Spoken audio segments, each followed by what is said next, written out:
It's an overcast 36-degree day here in Pittsburgh. Snow is in the forecast, perhaps an inch or two before we're done here today. The terrible towels are out and they'll be playing on a newly sodded field. Brand new turf for this most important matchup. The Pittsburgh Steelers won the toss and they've deferred, so they'll put their defense on the field first, and Baltimore will have first possession. Dan, this is the third new sod that's been put down here since the season started. They had the Winter's Classic here on New Year's Day. They put it down right after that, so it hasn't even barely been down 2 weeks. We'll see how it holds up.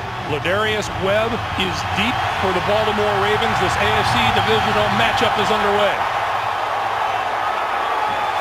Webb 3 yards deep in his own end zone. Running room to the 30. And dragged down at about the 35-yard line. He's still on his feet, and I was not ruled down. He's out to midfield. Well, right off the bat, Ladarius Webb playing smart football. He didn't hear a whistle, which meant that nothing touched the ground other than a hand and a foot. Let's see if that's the case. You know, if you roll over the top of the person who's attempting to tackle you, and it looked like his forearm actually came down on the ankle, but let's see if anything touches the field here. He's got to be down. And we get a challenge flag right off the bat. His elbow hits the turf. Our referee today is Jeff Triplett.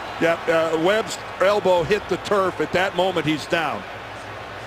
So he'll confer with Mike Tomlin, who either saw or has been told from up above. And wisely so. Here's Triplett. Pittsburgh is challenging the ruling on the field that the runner was not down by contact when he initially went to the ground. And again, smart play by Webb to keep going. The whistle didn't blow, but I think we're going to get a good look at his elbow. Sweezum makes the tackle right there. Watch the left elbow. Yeah, right there, it made contact with the ground. If your hand hits the ground or your feet, you can keep going. But I think that's a definitive look of his elbow right there. We froze it for you. Certainly, it's in the grass. And if that is held up, then that nullifies a 52-yard return by Webb. Well, even being down where he was, it's still a good opening start for the special teams units of the Ravens. There's Mike Tomlin, the fourth-year head coach of these Pittsburgh Steelers. Here's another look at the play. And it's the right elbow that we're talking about here, Dan. And here it comes. And right there, it is on the ground as we zoom in on it. A good open field tackle by Sean Sweezum, the kicker. He did a good job of getting Ladarius Webb down on the ground. He didn't get a lot of him down, but he got an elbow down. So after a rip-roaring start, this playoff game has come to a screeching halt right off the bat. Just 11 seconds in. I'm assuming right now that Jeff Triplett is just ascertaining exactly where to spot the ball. And here comes Jeff. He's made his decision.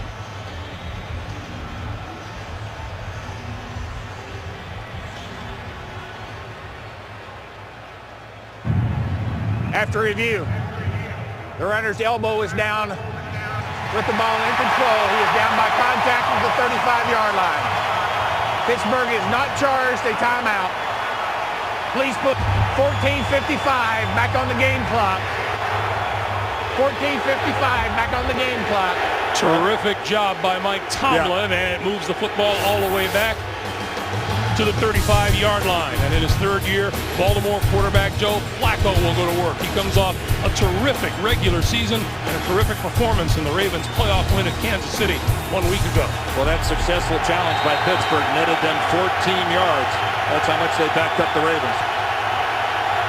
Flacco to throw on first down. Short one over the middle, complete to Rice, and Rice out to close to the 40-yard line. The Ravens are solid on the offensive line. Second-year tackle Michael Orr will have to be up against James Harrison today. And Flacco has veteran receivers, including tight end Todd Heap, who comes off a 10-catch, 108 receiving yard day against the Chiefs.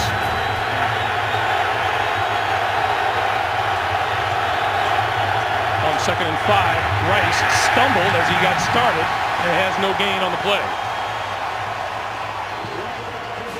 Pittsburgh's front three on defense: Ziggy Hood, Casey Hampton, 9-year veteran Brett Kiesel out of BYU.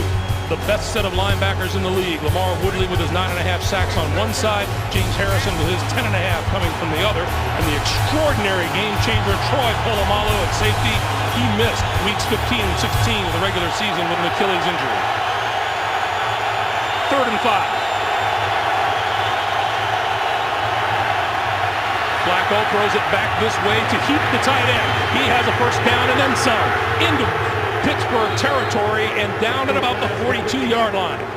Well, as a play caller, you dream about calling a screen to the side where they're bringing the blitz, and that's exactly what happens. Joe Flacco goes back to Todd Heap on the tight end screen, but there was the blitz from that side, and it really opened it up. William Gay came on the blitz, and Todd Heap is there all by himself. Good blocking out in front. Todd Heap picking up where he left off a week ago against the Chiefs. Flacco with time throws the short one to Rice. Rice spins off of the first tackler and inside the 40 to the 39-yard line, and we'll be keeping an eye on Ray Rice all day long, as we talked about at the top of the show.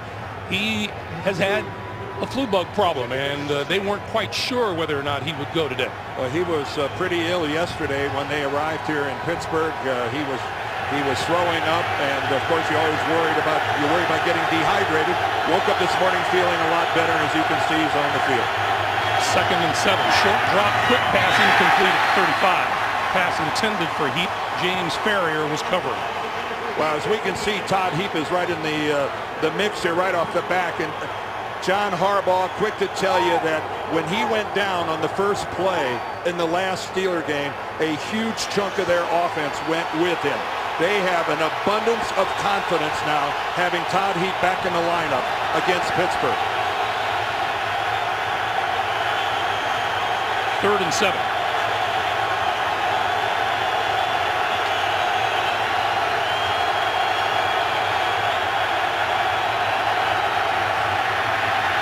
Over the middle. Incomplete at the 30-yard line.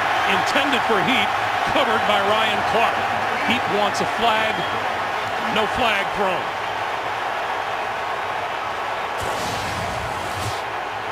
Well, you sense a trend here early of Joe Flacco and Todd Heap trying to do some business. And Ryan Clark got there.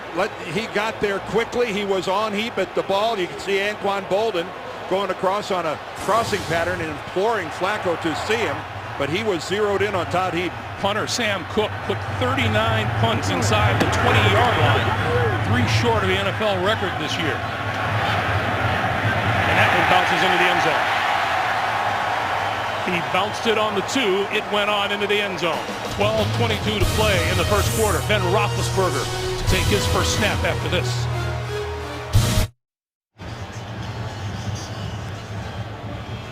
Troy Polamalu and the Pittsburgh defense take a breather on the sideline, and Steelers quarterback Ben Roethlisberger looking for his 4th appearance in the AFC Championship game in his 7th season. 17 TD passes, 5 interceptions in his 12-game season.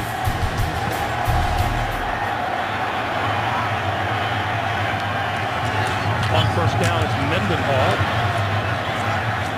And Mendenhall to about the 22-yard line. The Steelers up front, so much pressure on left tackle Jonathan Scott today. And we have a little pushing and shoving out in the middle of the field. Hines Ward and Ed Reed were a couple of combatants. And if we know Hines Ward, he comes out of it smiling. Well, talk about a couple big-name players in Ward and Reed. All right, there's Ed Reed, number 20, on the left-hand side of your screen. You know, he's obviously right up there playing the run. And Hines Ward, one of the finest. After the play is over. Personal foul, unnecessary roughness. number 86 for the offense. It's a half the distance to the goal. Second down. Oh boy, only Hines Ward is penalized in that scenario. You could see that Ed Reed had a hold of Ward's face mask. I'm surprised there weren't offsetting personal fouls in that scenario. That looked like a heck of a block by Hines Ward, who stayed with Ed Reed and planted him. Normally you don't see just one guy coming out of it drawing the flag like that. It backs the Steelers up to their own 11-yard line. 5 wide receivers now for Roethlisberger.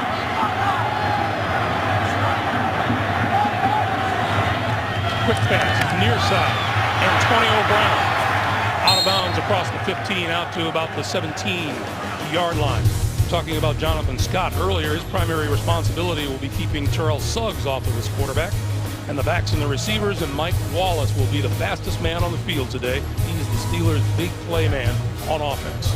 Well, Suggs will move around. Flozell Adams, number 71, on the other side, is going to see his share of Suggs as well. In fact, he's going to get a look at him right here. 3rd and 12.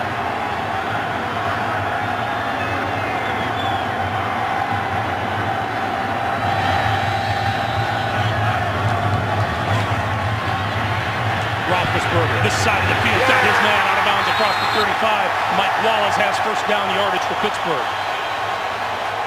Well, Chris Carr is the corner working against Wallace. Take a look at it here from behind. You're going to see exactly what Ben is seeing. But Mike Wallace has such extraordinary speed. He demands two things: a safety over at the top, and a lot of times he gets a big cushion from the corner that's underneath. Mike Wallace, one of the 3 or 4 fastest guys in the National Football League. You see his number of receptions of 20-plus yards. He has 8 40-plus yard touchdowns in 2 seasons. Roethlisberger going to go deep. Little hand fighting results in the flag being thrown. Wallace covered by Josh Wilson. Well, the Ravens came with a blitz. Roethlisberger spotted single coverage and put it up and let his receiver fight it out. The Ravens arguing that it's offensive interference. I think you can see read John Harbaugh's lips saying that's on them. Pass interference, defense number 37. Automatic first down. Well, this was an all-out blitz by the Ravens, and that means single coverage. Ben spots it in a hurry, and you see there's the grab. Yes, there is. Wallace has his arm back, but Wilson is grabbing it and hooking it right there, and that's what the official sees. Wallace initiated some contact, no question about it, but Wilson got in the really visible arm pull. That's a 37-yard penalty. This is Mendenhall trying to turn the corner inside the 25 to about the 23 or the 22. The Ravens 3-4 defense, led up front by Pro Bowl defensive end Haloti Ngata, 6'4", 350 pounds. The linebackers include the great Ray Lewis inside, fellow Pro Bowl linebacker Terrell Suggs, who has 10.5 career sacks against the Steelers. And the secondary has Ed Reed, who only played in 10 regular season games, still led the league in interceptions with 8. This has to be frustrating for Ray Lewis and the Ravens. They've come with some all-out blitzes and haven't gotten to Roethlisberger. If anything, they've been burned on the tail end of it. On 2nd and 7, Roethlisberger with time. Lots of time, and on the move, now pulls it down, and is down at about the 16-yard line, maybe a half yard shy of a first down. Well, and Ben gets reacquainted with his old buddy Terrell Suggs. And Ben, deciding not to go for a hook slide, decides he'll use his 6'5", 245 to try to burrow for a first down. Great blocking by the guys up front, but here comes Suggs, and he gets a little bit of a hit, but then all the way across, Redding is the guy that puts the big hit right on the shoulder of Roethlisberger, but undaunted, still reaches out with the ball. On 3rd and 1, Isaac Redmond in the backfield. He'll get the handoff, he'll get the first down. bulls his way to the 12.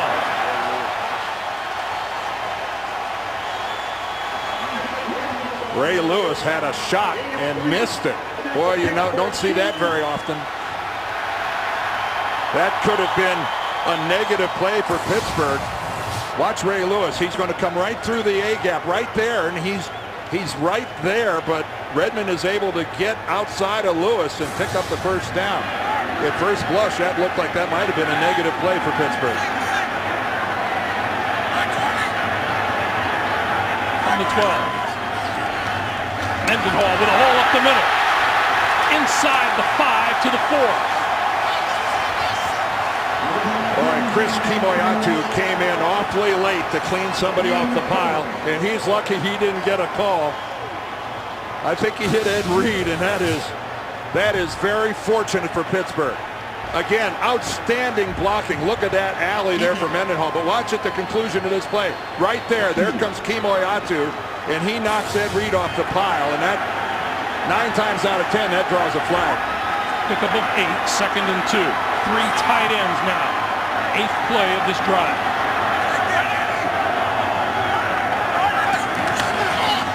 Mendenhall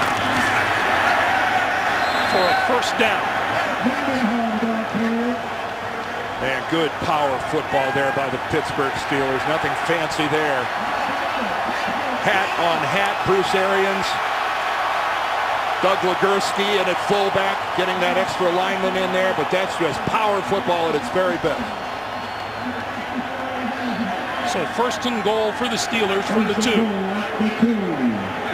Elodie Nada, the only guy I've ever met who weighs 350 pounds, and when you're sitting with him, you're going, this guy doesn't need to lose any weight. Doug Legursky in the backfield to block. Mendenhall straight ahead, short of the end zone. Oh, what a hit by Ed Reed. Oh, that's got touchdown written all over it.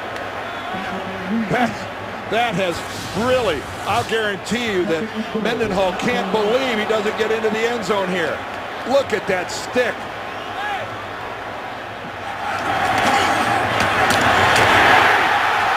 McLean doing a good job down low, but then up high.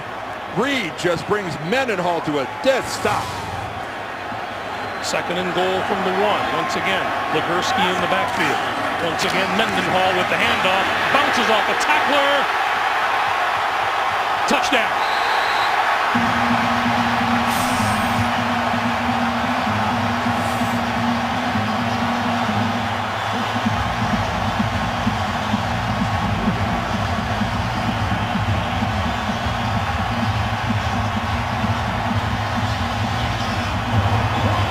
One of the instances where when you bounce it out, it works out for you, because you see right here Mendenhall is stuffed, and he bounces it out one more gap and found a soft spot and was able to find his way into the end zone.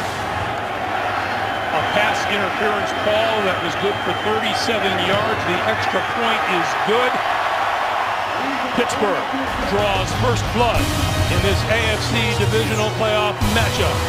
We'll be back to Heinz Field in a moment. 7-0 Steelers.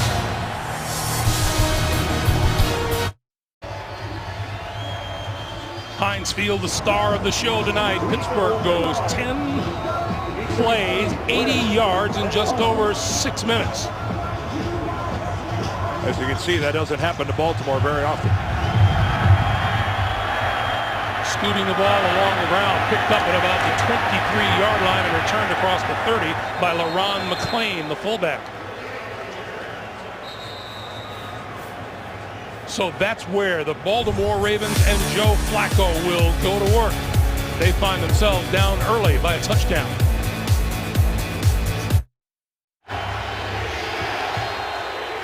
Welcome back to Pittsburgh. Joe Flacco's work in his first 3 seasons has put him in some pretty elite company.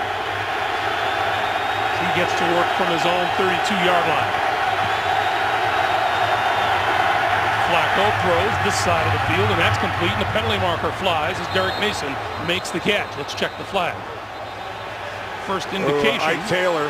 Ike Taylor is down, and it looks like the call is going to be against the Ravens. I think Ike Taylor is down because he got hit by his own teammate, Ryan Clark. Pass interference Offense, number 85. 10-yard penalty. Still first down. Boy, you see this a lot where a defender gets hurt because he gets hit by one of his own guys coming in to put a hit on the receiver or the running back. And this is what happens to Ike Taylor. Here comes Clark, number 25, lowers his head and hits the shoulder of Ike Taylor. Another look at it here, this after the offensive interference on Mason, but boy, leading with his head, in comes Ryan Clark, and what he does is he destroys his own teammate. We'll take a timeout as they check out Ike Taylor. 6:06 to play first quarter. Back in Pittsburgh, Ike Taylor standing on the sideline has been replaced for the moment by number 22, William Gay, in the lineup. And that is a very good sign for Pittsburgh. 1st and 20 after the penalty. Little screen for Rice. And Rice across the 25 to about the 27-yard line. Lawrence Timmons makes the stop. Hey, you can build your own football dynasty and compete year-round with CBSSports.com franchise football. Find out more at CBSSports.com/franchise. And Greg, Ike Taylor back into the ball game, so that it didn't look like he was going to return anytime soon the way he was curled up on the ground. So great news for Pittsburgh. Out of 7 offensive plays so far, Baltimore has run the ball just once. Flacco with time, throws, incomplete, another penalty marker in the secondary.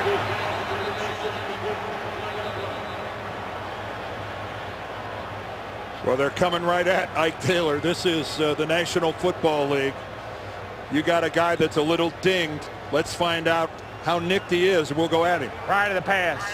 Holding. Defense, number 24. 5-yard penalty. Automatic first down. And he was working on Derek Mason. That's again. exactly what the Ravens did. Go right after Ike Taylor, and it worked out for him.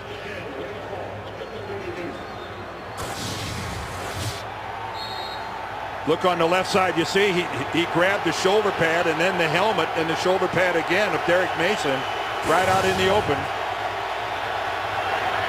So it's a first down for Baltimore at the 32.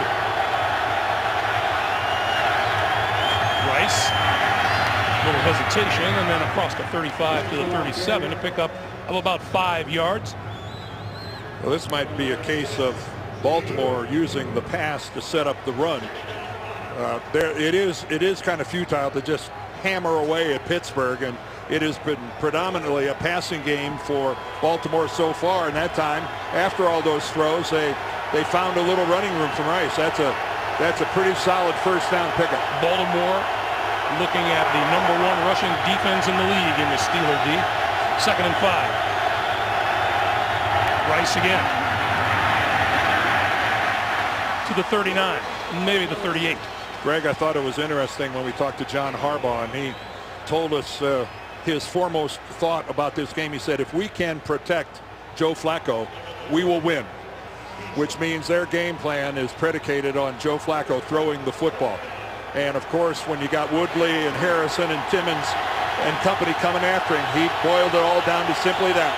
If Joe is upright and gets a good look at things, they're confident they're going to come out of here with a win. He deemed those intermediate passes the most important thing for his offense today. Willis McGahee in the backfield on 3rd and 3. Flacco over the middle, got his man across the 45 to the 48-yard line. TJ Houshmandzadeh has a first down for Baltimore.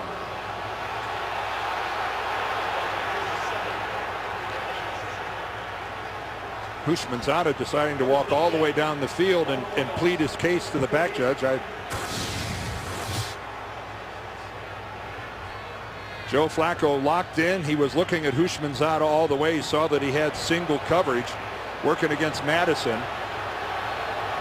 And he's on the ground, and the play is over at that point. I'm not sure what Houshmandzadeh was all worked up about. McGahee still in the backfield on first down. Play fake to him. Little pump fake. Sideline pass is incomplete. Intended for Anquan Bolden on the far side and guarded by William Gay.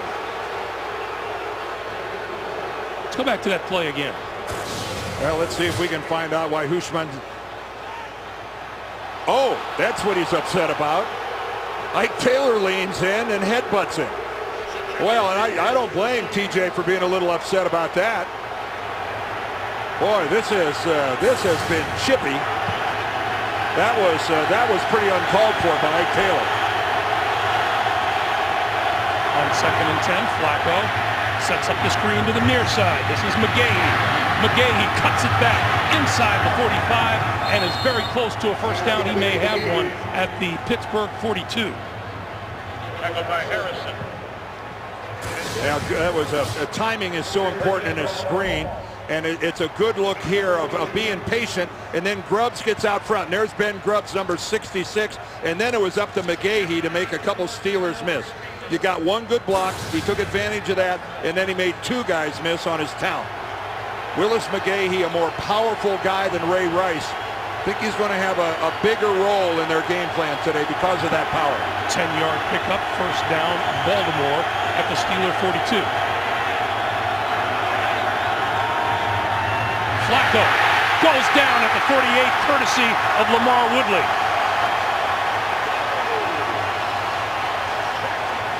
Well, Lamar Woodley is on the edge, and he's really going to get a pretty, not much of a block at all. I think Tony Mall was over there. Take a look, there's Woodley standing right up there.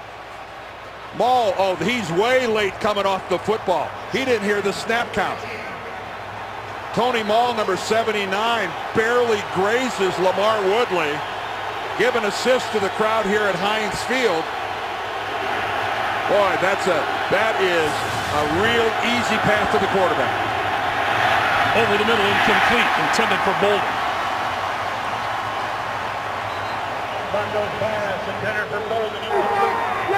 Well, here's where Dick LeBeau has been working for a couple of weeks, waiting for this really first, third, and really long. And let's see what the master was able to work out from a blitz/coverage standpoint. That's LeBeau right there.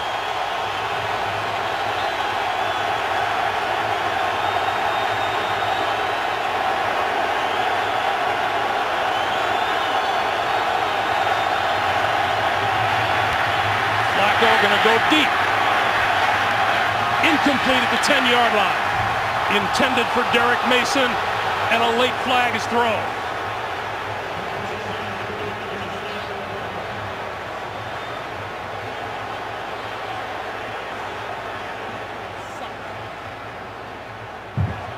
Pass interference, defense, number 37. Automatic first down. That's Anthony Madison, the guilty DB for the Steelers. Boy, oh boy, on a 3rd and 15. Madison, number 37, right there in the middle. He's right there on Mason. Nothing yet. And then you can see he makes contact when the ball is still about 2 or 3 yards away from Derek Mason. He lost his balance. He was stumbling and kind of fell right into Mason. 33-yard penalty. First down, Baltimore. Flacco to throw, near side. Incomplete. Intended for Mason. And textbook coverage by Ike Taylor. That is 7 straight passing plays for the Baltimore offense. And that defines being in a receiver's hip pocket. Flacco puts it out there, letting his guy try to make a play, but Ike Taylor just exactly parallel with Derek Mason. Mason had no shot at that.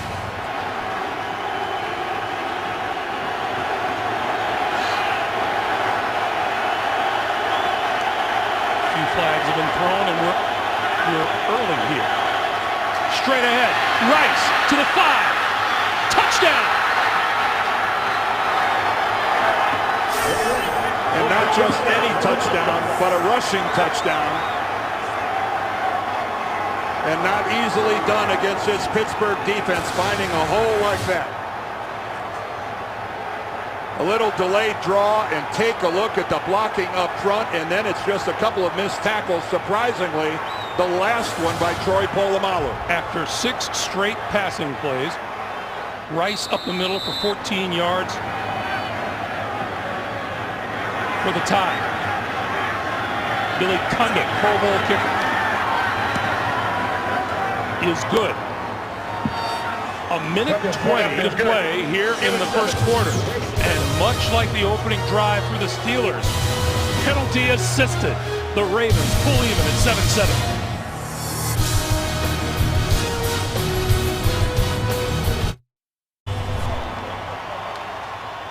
The Ravens with a 10-play drive of their own, almost 5 minutes long.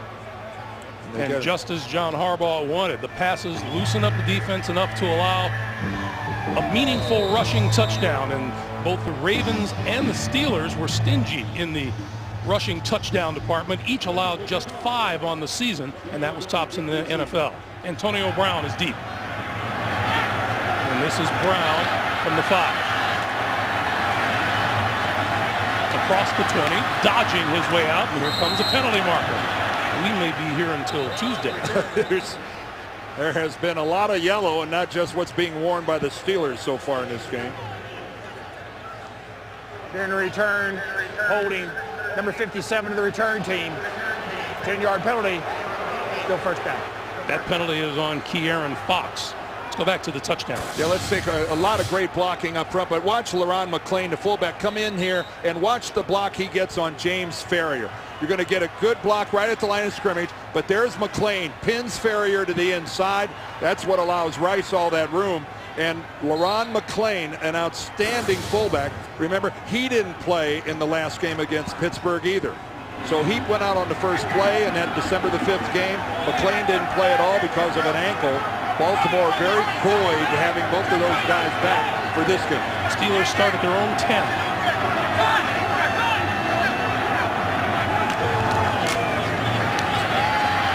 Roethlisberger throws incomplete. Pass out to the near side intended for tight end Keith Miller. And it'll be 2nd and 10 with 1:07 to play in the quarter. Is Ben all right? Ben looks like something happened to his leg. Suggs was in there. Ben is limping. Let's watch. There's Suggs 55. Does he come up the middle? Yes, he does. And oh, he hits Ben below the waist. Watch 55. He comes through there, losing his balance. He got inside Flozell Adams.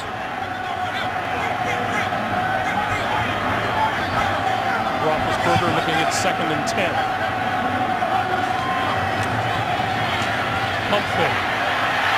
Now throws over the middle, no, incomplete. And Terrell Suggs making his presence felt again. Did Jeff Triplett rule that? I don't think he did. I think that's a live football. That's a Baltimore touchdown. That's Corey Redding doing the celebrating. Jeff Triplett, instead of blowing the whistle, was running in there looking at the football on the ground.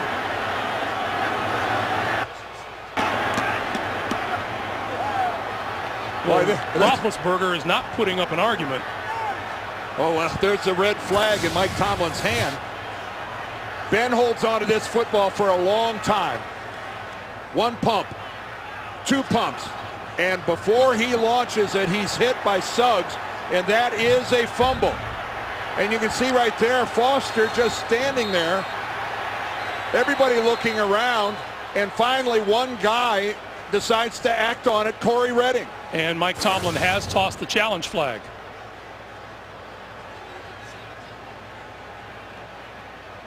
Well, Jeff Triplett, the referee, that's his call. Pittsburgh is challenging the ruling on the field of a fumble. Well, that's Jeff Triplett's way of telling you right there that he never blew the whistle. He called it a fumble. That was a live football, and out of 22 people, Corey Redding seemed to be the only guy that realized it. As you take another look at it, Jeff Triplett will do the same. We'll take a break and come right back with Triplett's decision in just a moment.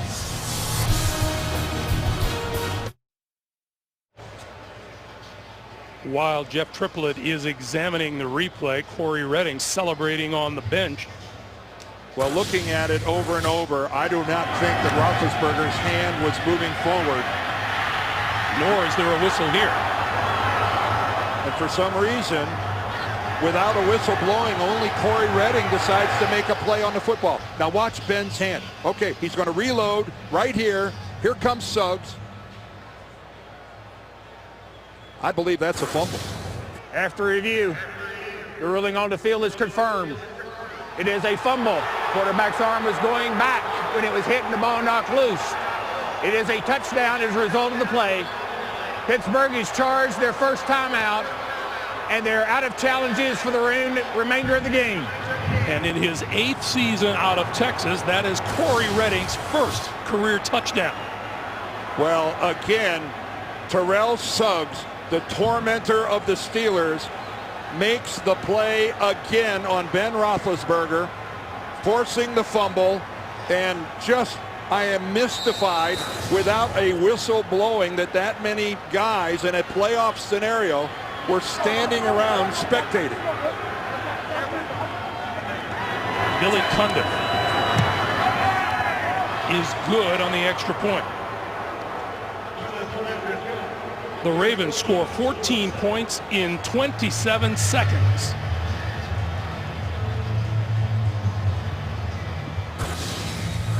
Well, Ben with all sorts of time. 1 reload, 2 reloads, and finally the clock needed to go off as to how long he thought he could stand in that pocket without getting hit. And again, the ball just lying there on the ground, and that's a dream come true for Corey Redding. Hook 'em horns. A little disbelief on the face of Hines Ward on the Pittsburgh side of the field. And Corey Redding, once he heard Jeff Triplett say the ruling on the field stands, that's good news for the young man from Texas. And the guy they call Sizzle, he supplied a little right there for the Ravens D. And man, after that 80-yard drive rather by the Steelers where they went up 7-0, we're not even at the end of the first quarter, and that seems like a long time ago. We still have 53 seconds to play here in the first quarter.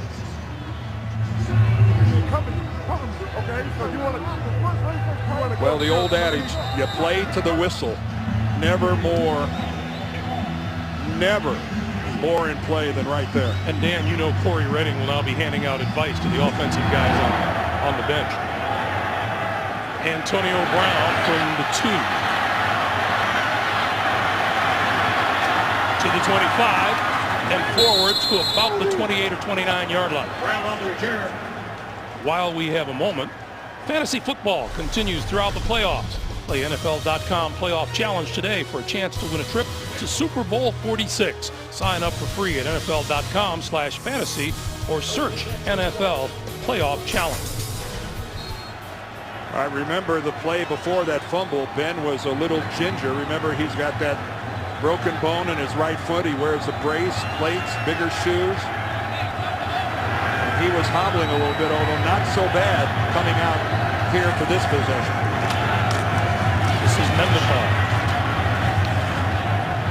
And Mendenhall to about the 32 as we come up on 35 seconds to play. And perhaps the biggest thing to come out of that entire situation is that Pittsburgh is out of challenges. Yes, they are. It costs them the timeout, but when you challenge and you are incorrect, that's it. So this is, remember they used one on the opening kickoff, and that we'll see if that becomes a problem for the Steelers later as this game moves along. As this first quarter winds down, the teams will change ends of the field. Pittsburgh scored first. Baltimore has scored twice since. And the Ravens lead it 14-7 after 1. We're coming back to Divisional Pittsburgh right after this. You're watching the NFL on CBS. Definition of Smash Mouth. Who is your rival?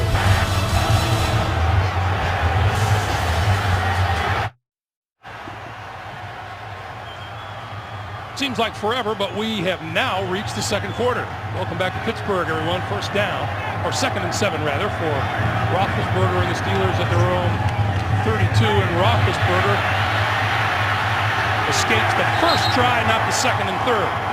Now, Ray Lewis was the guy that came flying in. Back to the play. 15 years, Ray Lewis has been doing it here. There he is coming in on the left, and even though Mendenhall puts him down, he bounces right back up. Mendenhall comes back, tries to get him again, and by that time the rest of the Ravens, led by Nada, come in and finish it up. Great effort, though, by Ray Lewis. Loss of 4 makes it 3rd and 11.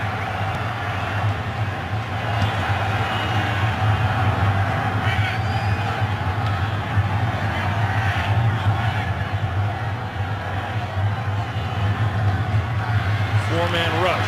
Roethlisberger stepping up and overthrows his intended receiver, Mike Wallace. Oh, he had Wallace too. Wallace doing a little curl. It looks to me like he's got some separation, and that ball just really gets away from Ben. I mean, that's wide open, and for some reason, Ben, that ball just took off and not even in the vicinity.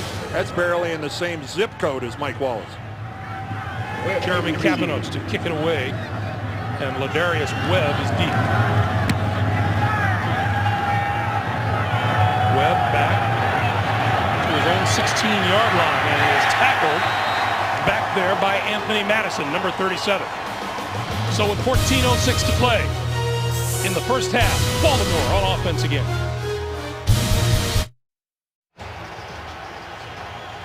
The MetLife blimp is providing spectacular shots like that from on high. Look for MetLife blimps teaming up with CBS for more sports coverage. Bryant McFadden, we're told he has suffered a hip injury. His return is questionable. And William Gay has replaced him on the field. First down, Ravens at the 18. Rice. No gain. Casey Hampton plugged it. Well, take a look at that. Each team had a 30-yard plus defensive pass interference penalty. They both resulted in touchdowns. And Baltimore's got the one defensive touchdown, which, man, that does so much for the psyche of a team when your defense scores. And a very large note, the Steelers cannot challenge a play for the balance of this football game. And two teams that aren't used to giving up rushing touchdowns have each given up one. Flacco with time, near side of the field, got his man to the 35-yard line. Houshmandzadeh once again, who has made it a habit of complaining about not being as big a part of the offense as he would like. And Dan, you made the point to Cam Cameron, the offensive coordinator of the Ravens, that TJ's been doing very well, and Cam said, tell TJ. Yeah, he wants the football. Well, he wanted a perfect pass, and he got it from Joe Flacco. You can't throw the deep out any better than Joe Flacco. Dropped that one right onto the palms of TJ Houshmandzadeh. An absolutely perfect pass.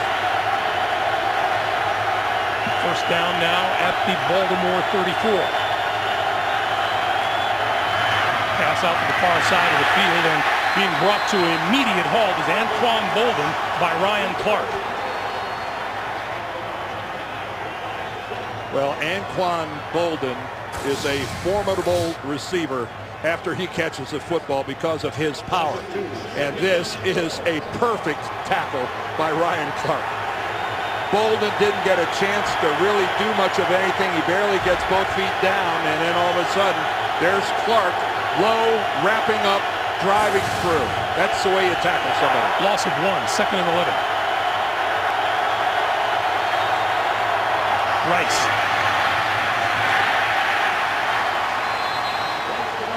Ziggy Hood with the stop of Rice. Well, Ziggy Hood, their #1 pick last year, has had big shoes to fill because Aaron Smith, who tore his triceps back in the Miami game, the 6th game of the season, when he's been out, and there is Aaron Smith, Dick LeBeau said, let me tell you something about Aaron Smith. One of the finest defensive players I've ever coached at any position.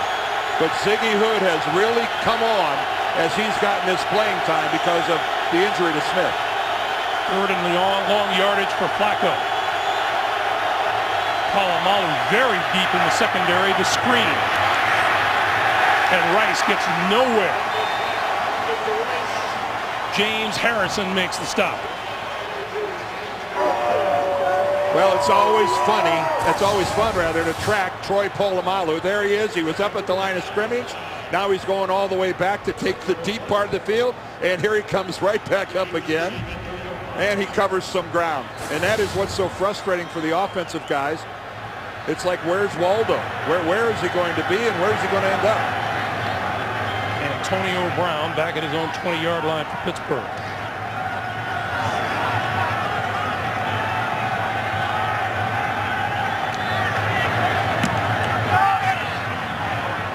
Oh, what a kick by Sam Cook. Backs him up inside his own 5-yard line.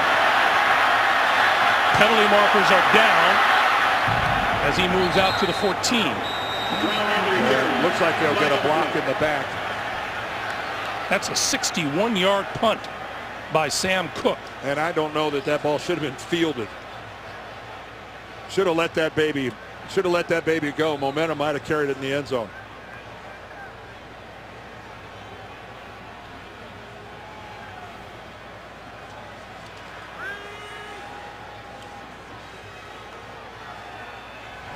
During the return, illegal blocking it back. Return team number 23. Half the distance to the goal, first down.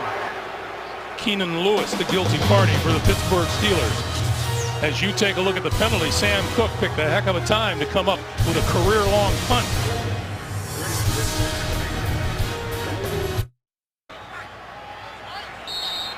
Welcome back to Heinz Field. 10.5 minutes to play. Look at the penalties right there at the top of your screen. There have been a few. Mendenhall trying to cut it back and gets it only to the 5-yard line where Dewan Landry makes the stop.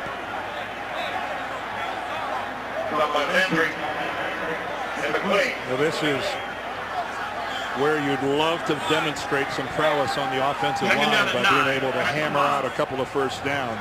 This is the spot on the field where this is a drive that doesn't necessarily have to end in points, but if you could just get a first down or two and substantially change field position, but going to need to do better than that 1-yard run. On 2nd and 9, this is Mendenhall for about 2 to the 7. Well, when you've been the bully, when you meet another bully, sparks fly, and that's what's happening. There's Hines Ward and Ed Reed. That resulted in a personal foul call against Ward. And there's a big hit by Redding on Ben. Ike Taylor gets a headbutt on TJ Hushmanzada. That did not draw a flag, although it should have, and Hushmanzada expressing his displeasure. And take a look at that. It's been 20 years since we've seen penalty yardage like that being thrown around in a playoff game. 3rd and 7. Pump fake. I think Baltimore was offside. Down the far side of the field, it is incomplete, not out of bounds to Emmanuel Sanders. But I think Baltimore was in the neutral zone. Jarrett Johnson, the linebacker, it looked like he took a stutter step.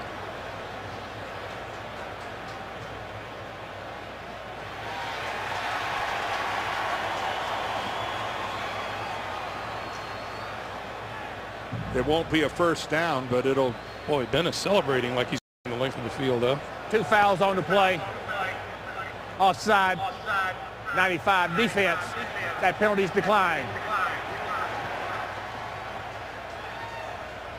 Illegal contact. 21 to the defense. 5-yard penalty, automatic first down. And that's the cause for the celebration by Roethlisberger. Ladarius Webb, number 21, with a costly penalty on 3rd and long. Yeah, both of them 5-yard penalties. It's just the one has an automatic first down attached to it. And that was a break the Steelers needed. There's the offsides. That's Johnson clear at the top.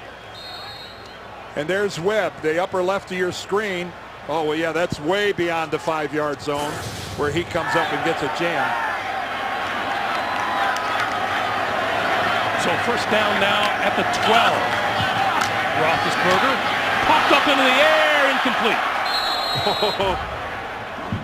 Ray Lewis saw that ball hanging in the air, and he was digging for it. Oh, he made a try for it. His legs just couldn't get him there.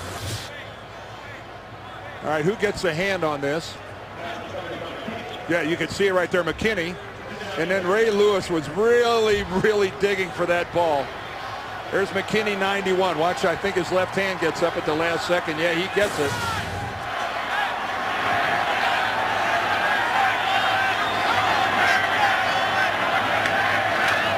On 2nd and 10, Mendenhall out across the 15 to the 16-yard line. Was that ball out? Loose ball.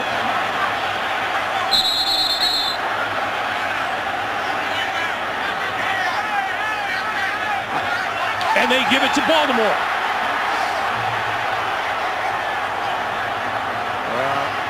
I'm sure Mike Tomlin wants a good look at this. But remember, not that he can do anything about it. He's got no challenges.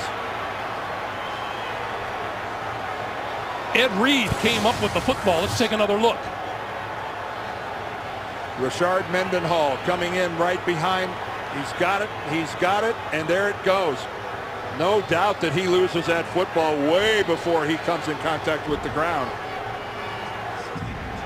He's right on the hip of Kimo Ayatu, and it looks like Kimo Ayatu's right arm actually dislodges the football, but no question that that was a loose football, and wow, what a turn of events for the Steelers. The Ravens are set up at the Pittsburgh 16. McGahee and McClain in the backfield. Flacco to throw. McGahee to about the 12.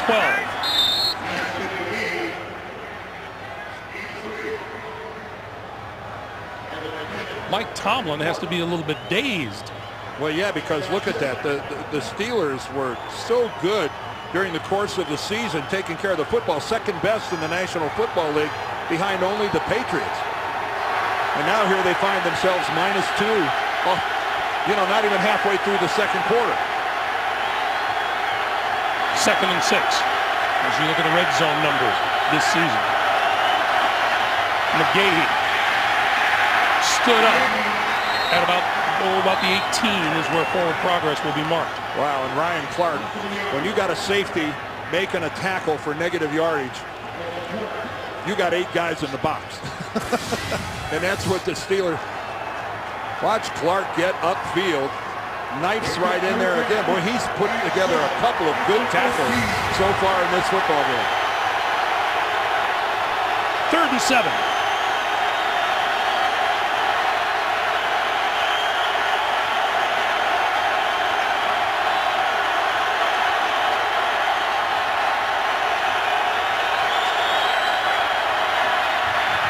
Flacco pulls it down twice on the move and throws complete inside the 10, inside the 5 is Ray Rice, and that'll be a 1st and goal.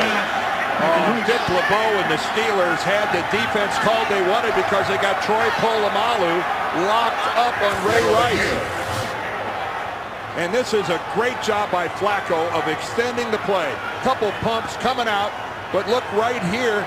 There's Rice, and Polamalu just goes flying by him. We've seen Troy Polamalu miss a couple tackles early on in this ball game, which you just rarely see. 1st and goal from the 5.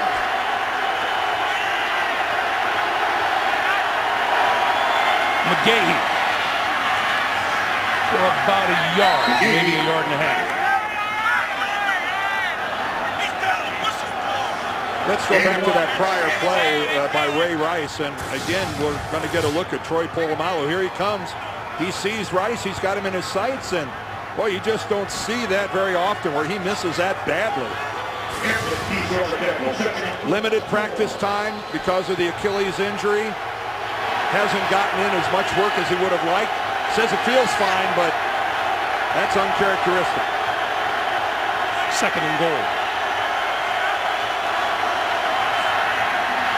Flacco on the move and throws it away. Lamar Woodley was giving chase. 3rd and goal.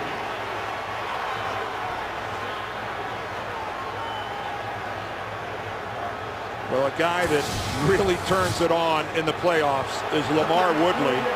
There he is right there. Look at that shot that he gets on McGahee. But because the ball wasn't thrown, that's not interference. Nothing wrong with that. And then he comes off that and forces Joe to throw it away. Woodley in the backfield. Woodley averages a couple sacks a game in the playoffs. Short drop, throws, touchdown! Todd Heap.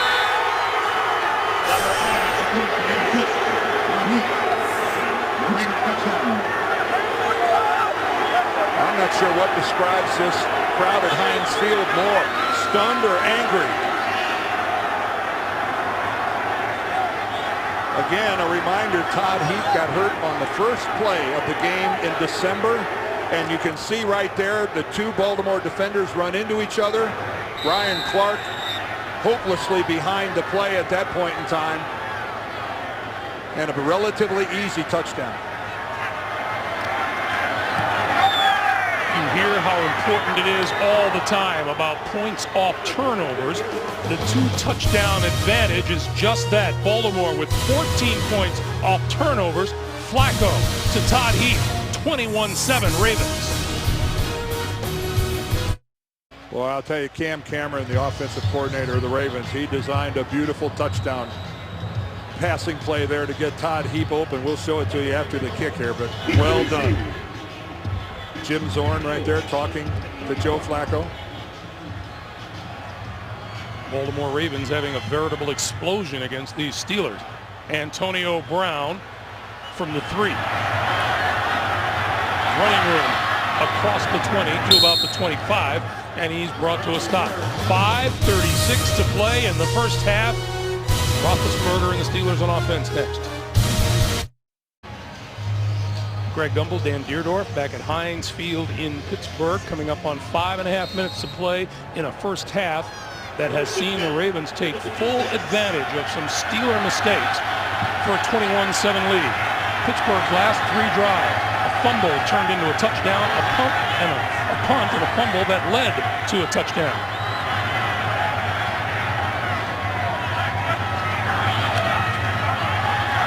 Roethlisberger is hit and goes down at the 15-yard line. That man Suggs.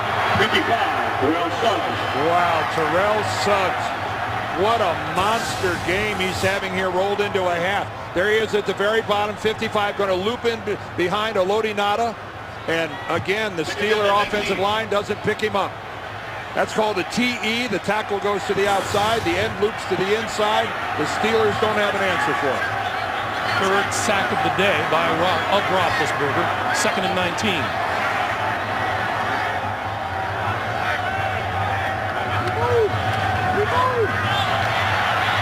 Pass to the outside is complete. Keith Miller, the tight end, and he's knocked out of bounds at about the 30-yard line. That'll be enough for a first down.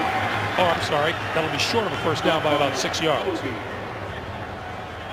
Well, the tight ends for both of these quarterbacks are very familiar targets, and we can see the Steelers now going to a little bit of a hurry-up. A little urgency here, being down by 14 points and under 5 in the half.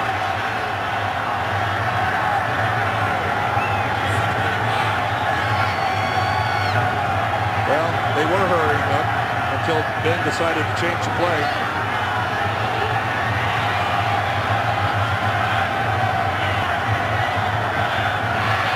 Running out of time. He didn't get it off. No, he didn't. Penalty marker is down.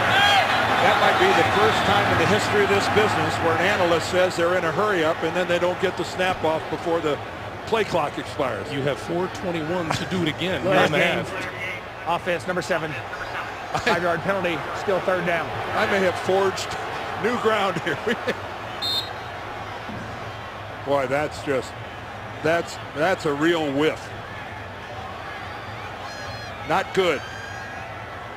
1 for 4 and 3 sacks. And Mike Tomlin, I'm sure right now, is going, wow, I'm sure glad we had that week off. So from the 25-yard line, Roethlisberger and the Steelers need the 36 for a first down. Throwing, complete, first down to the 39. Emmanuel Sanders. Huge conversion.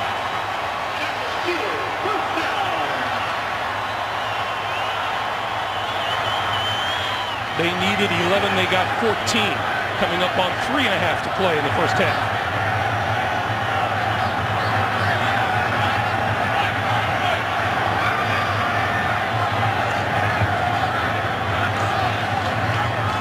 This is Noeldi Moore with running room on the left side, across the 40 out to about the 44-yard line. Oh, now we've got another little mini scuffle. No flags, everybody separates and heads their respective directions. Pouncey and Kruger, I think, were a couple guys in there. Pickup of 5, 2nd and 5.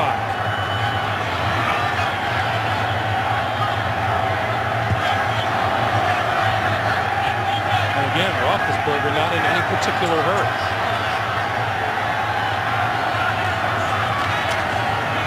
Moore once again. And Moore has a first down across midfield and into Baltimore territory where Dannell Ellerbe makes the stop. Well, good job of running the football here by Pittsburgh when they need it. Again, they're not going back into a classic huddle. They're just the old muddle huddle right up there by the line of scrimmage. Bruce Arians telling us in this situation, Ben calls his own plays entirely.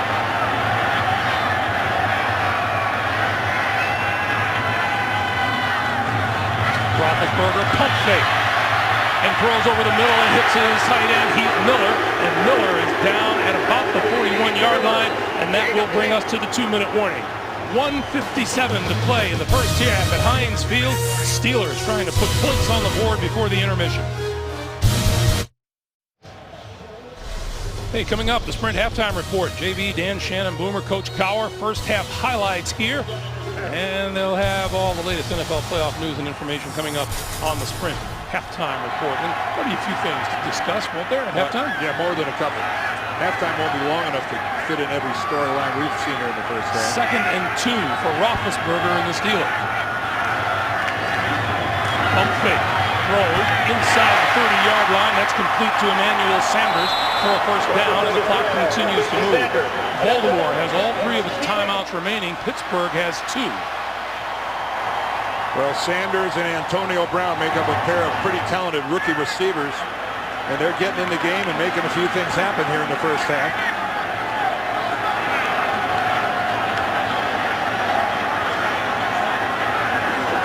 First down at the 28. And we get a whistle and a timeout called by Baltimore. Timeout. Well, we're talking about whether the guys have anything to talk about in the studio, Dan. Well, we've had some big plays here in the first half, a bunch of them, none bigger than this. Ben Roethlisberger hit by Terrell Suggs. Nobody knows it's a fumble except for Corey Redding, who belatedly picks it up and saunters into the end zone for a Baltimore touchdown. And then Rashard Mendenhall, he fumbles the football. It gives the Baltimore Ravens possession deep in their own territory, and Joe Flacco takes advantage of that by throwing a touchdown pass to Todd Heap.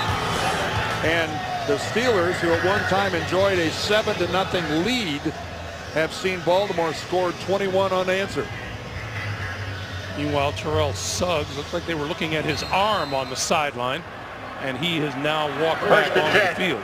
With the 28. Timeout got him back out on the field. Once again, Llewellyn Moore in the backfield for Pittsburgh. First down at the Baltimore 28. This time Suggs inside. Roethlisberger, incomplete inside the 20. Heath Miller, the intended receiver, DeJuan Landry covering. Coverage by Landry. Boy, on this field, you see 26 making a play like that. You think it might be Rod Woodson, but it's DeJuan Landry. And again, he does a good job. That ball just a little too far out in front of Heath Miller.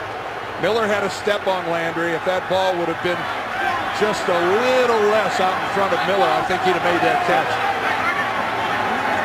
If you're thinking long field goals are no gimmies here at Heinz Field.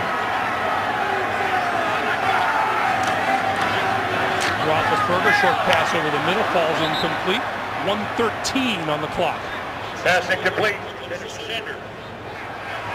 Well, that was obviously some confusion between Roethlisberger, and not sure if that was Emmanuel Sanders or not, but you could see Ben right off the bat doing a little coaching. Do this, not that. You saw the flags relatively still.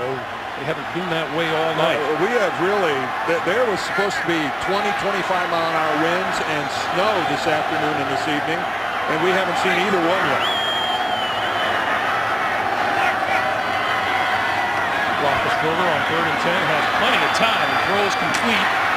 And to the 25-yard line is Mike Wallace, and he is hit there by number 25, Chris Carr. Again, we have seen some good open field tackles by both teams. We've seen some misses. Ryan Clark has made a couple good ones for the Steelers, but that was a beauty there by Carr. And they will go for it here on 4th and 7. That was Greg Madison, the defensive coordinator of the Ravens.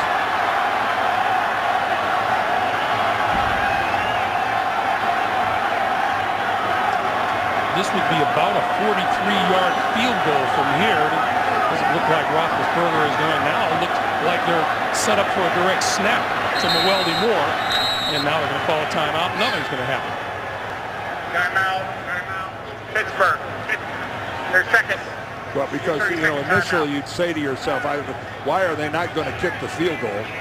So you wondered if that was some plan to try to draw them off sides or some exotic formation or who knows what.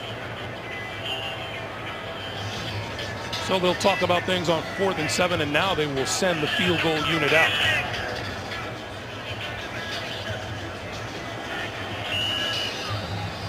Sean Sweezum is 14 out of 15 with a long of 48 this season, and this would be a 43-yard attempt. And I'm not sure that there's a stadium in the NFL where, Greg alluded to this, kicking a field goal is as much of an adventure as it is here. Although this is the good end. The good end for a kicker. The better end. I'm not sure it's good. It's just better than the other. Sweezum 8 out of 9 this year from 40-plus yards. This one from 43. Missed it.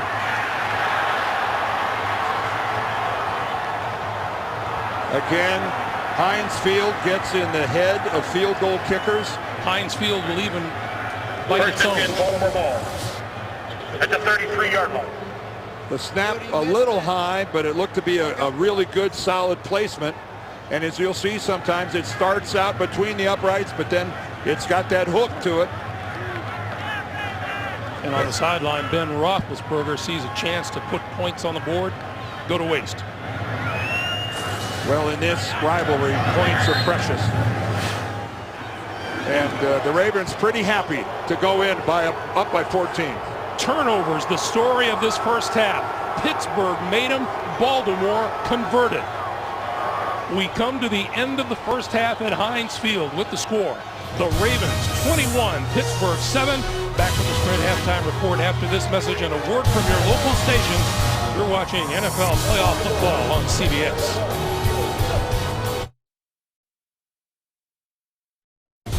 Round 3. Let's come in here and win in this territory and dominate. Ravens. Steelers. Who's your rival? As we get you set for the start of the third quarter here at Heinz Field in Pittsburgh, Ravens leading the Steelers 21-7. Greg Gumbel along with Dan Deerdorf. The winner here lives to fight another day in the AFC Championship game next Sunday. The first thing and the only thing that really stands out in this game, Dan, that was not typical Pittsburgh Steelers football that we saw in the first half. No, plus 17 during the regular season. They were known for really taking care of the football. They turned it over twice.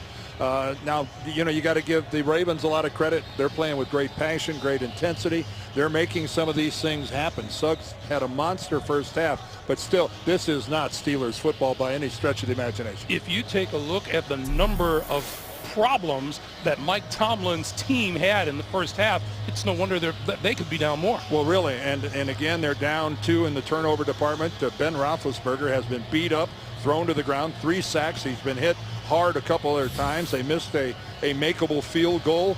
It was hooked to the left, and just again, it's after they looked so good. They were out in front 7-0. They looked like they were in command. The home crowd was going crazy, and wow. Now, the home crowd has not been in evidence here simply because they've fallen behind. They do have a chance to get them back on their side because they get the football first here in the second half. Yeah, they do. They're going to get a chance to start with it, and we'll see what kind of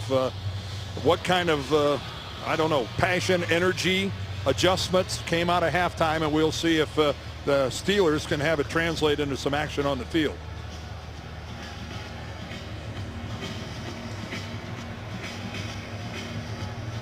Antonio Brown is deep for the Steelers and will return the second half kickoff.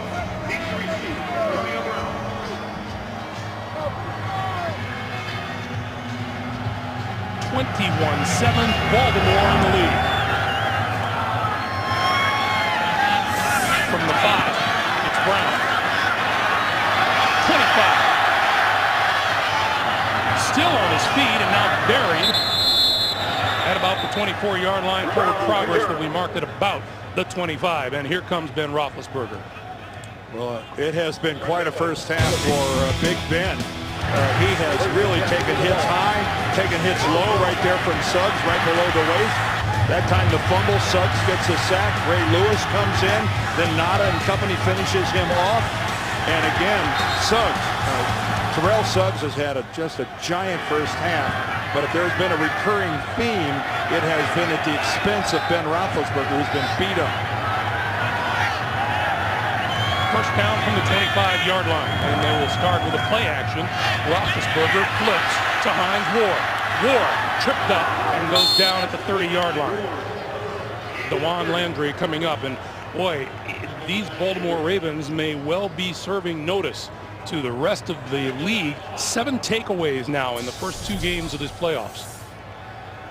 Well, you know, John Harbaugh and his team, when we talk to them, very confident, as you'd expect them to be. 13-4 coming into this game. They're used to winning, and they're very good on the road. And Hines Ward finally gets involved, and you can see what that means historically. Roethlisberger pulls it down once, and then he hits his tight end Heath Miller over the middle for a first down across the 35 to the 37.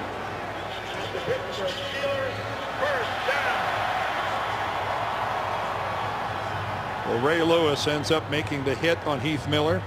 He's tracking him. He's got him all the way. You can see he's locked up on him. He gets a little help over the top from Jamel McClain, but Ray Lewis at 35 years old, still productive, and his leadership skills might be better than ever. On first down, they give this to Mendenhall, and Mendenhall maybe a yard. You know, it was interesting. He echoed the feeling that so many of these players on both sides told us, Dan, that it's a plus when you've seen a team twice during the regular season and you meet them again in the playoffs. And especially if you're the Ravens and have to work it on a short week. They had one less practice day. They had to play last week. They didn't have the luxury of sitting at home like the Steelers did. And it is very much a big bonus to play a team you know as well as the Ravens know the Steelers.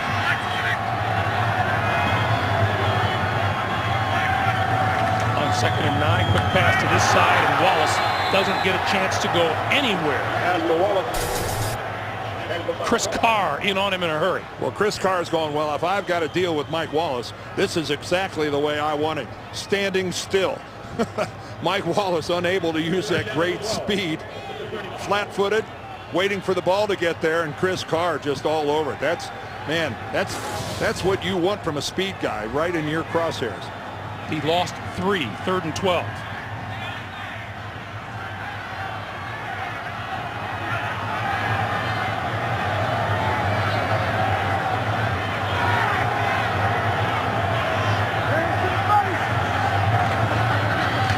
Roethlisberger under pressure and goes down.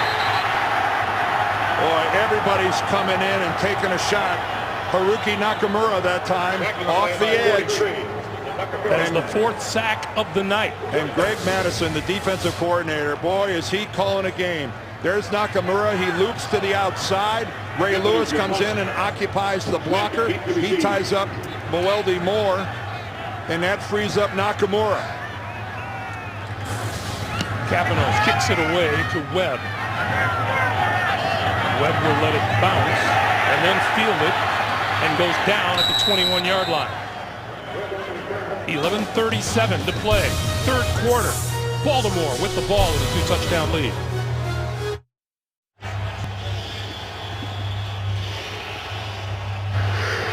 On the previous play, during the kick, the ball was illegally touched by the kickers.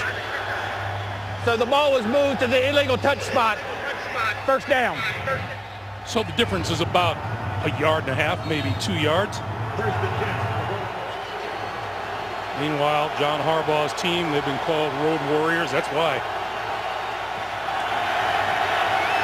First down, Ravens, their own 22, Flacco to throw. Running out of time. and goes down. Lost about 5 on the play. James Harrison making his presence felt inside. And Ziggy Hood in there as well.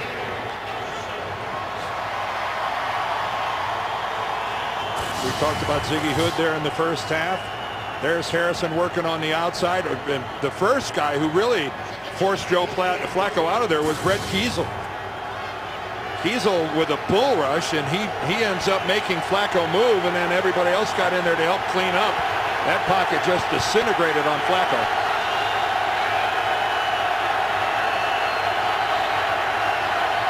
Second and 15. This is Rice. Ziggy Hood again was a guy that made that initial stop, and then Timmons came in and cleaned up. Cam Cameron is trying to find, he's got a 14-point lead, so he's not going to get overly aggressive, and especially I think in a situation like this. 30 offensive plays for the Ravens, 10 rushes, 20 passes.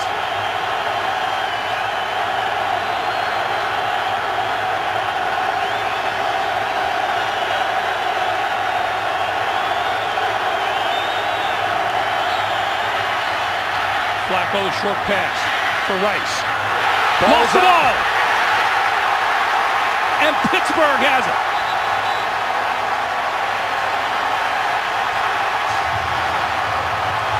Well, Joe Flacco did his job.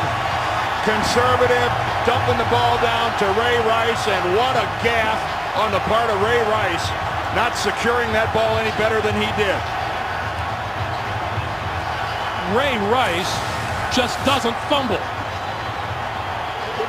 Clark looked like he was the guy in there on him. Ryan Clark, and it looks like the ball just squirts right out of there and hops to LaMarr Woodley. Oh, he gets his left hand on it. But did you see how Rice had the ball away from his body? Tuck that baby in high and tight. 404 touches this season without a fumble. Oh, you can't get that ball away from your body like that. Mendenhall, running room, 15, inside the 10. He'll be called down at the 9-yard line. Well, that is some effort by Rashard Mendenhall. And right now, you can just feel the energy from the crowd and the Steelers, realizing they've got a chance to get back into this thing. And that's a Pittsburgh Steeler. Yeah, no question his knee touched down as he was on his way up. First and goal in the 9. Great block by Heath Miller. Ray Rice looking on from the sideline after a rare fumble. First and goal. It was sloppy ball handling. Roethlisberger locked in, touchdown. Heath Miller.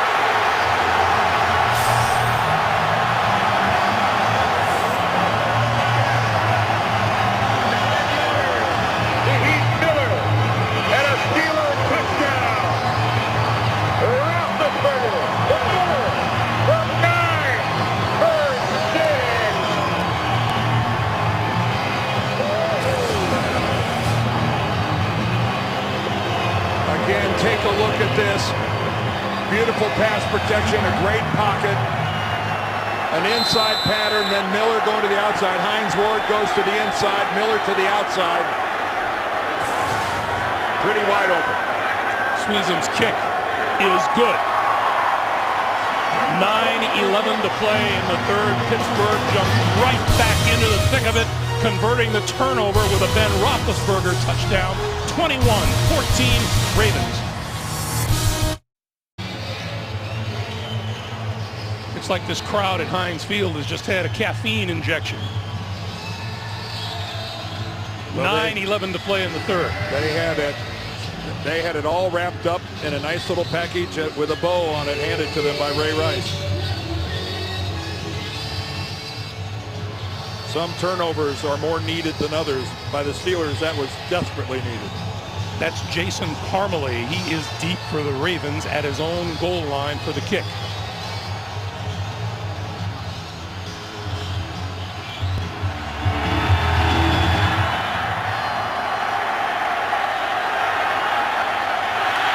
from the 7. And tripped up and down at about the 25-yard line.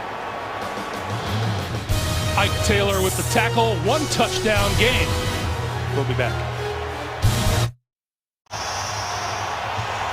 A rare fumble by Ray Rice, and we do mean rare, opened the door for a Roethlisberger touchdown pass, and the towels are flying here in Pittsburgh. Well, there was a 2-minute video celebration of the Steelers defense making big plays. This place is nuts. And by the way, Rice begins this series on the sideline, as you saw. McGahee in the backfield.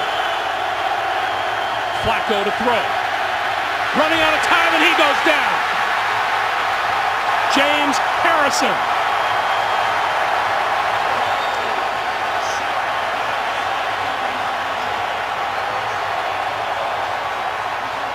10.5 sacks in the regular season. There's Harrison coming upfield, and that is a real mismatch. If you're asking Willis McGahee to be the guy that's supposed to stick Harrison in the chest and stop him, it will never happen.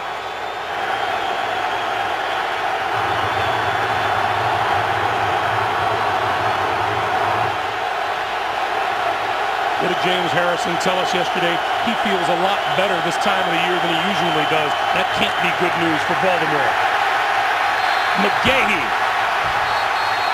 stopped at the 21. Harrison and Timmons combining for that one.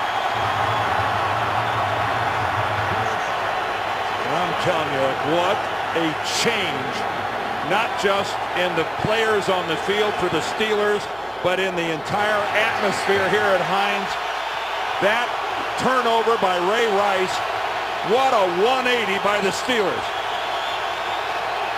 3rd and 15.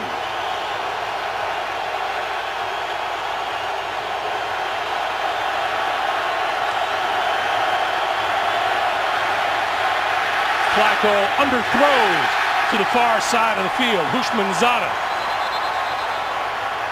And a few extracurriculars between Lamar Woodley and Marshall Yanda. And Hushmanzada was open.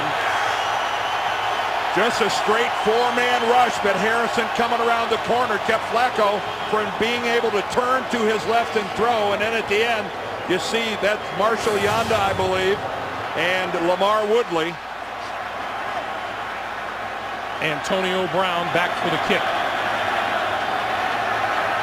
Sam Cook boomed a 61-yarder earlier, backs him up to his own 22. 30. And down at the sideline at about the 33-yard line. 7:25 to play in the 3rd. Pittsburgh down a touchdown, back on offense.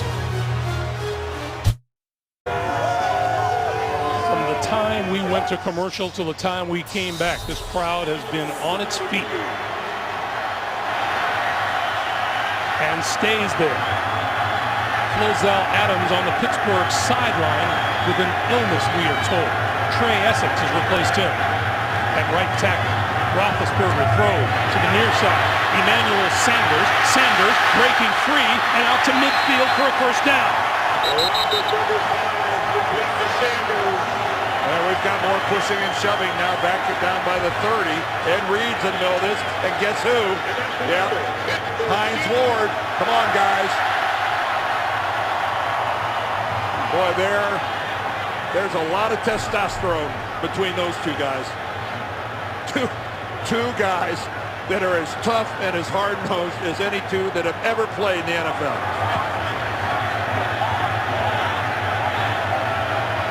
First down Steelers at midfield. And Roethlisberger just keeps it for about 2 or 3 yards. Well, it's been an interesting 3rd quarter for the Pittsburgh Steelers. James Harrison gets in there. He gets a sack on Flacco. And then this huge turnover as Ray Rice fumbles the ball after being hit by Ryan Clark. And then comes back a relatively easy touchdown pass to Heath Miller. And game on.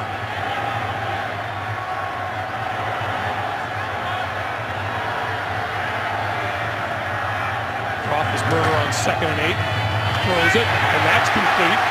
Emmanuel Sanders with the catch inside the 40 and another first down. You know, this is a Pittsburgh offense that lost Santonio Holmes, and they've got their young receivers doing a nice job stepping up. But here's Hines Ward. You think look at him go after Ed Reed. Ed Reed puts out, hey, that's nothing wrong with that. He's blocking downfield. Roethlisberger with time, gonna go deep. Oh, what a defensive play made downfield on Sanders by number 37, Josh Wilson. Well, I was talking about these young receivers for the Steelers, Sanders and Antonio Brown. And as you can see in a playoff scenario situation, Ben's not afraid to go after him. And that, give credit where credit is due. Outstanding work there, getting the left hand on the ball by Josh Wilson.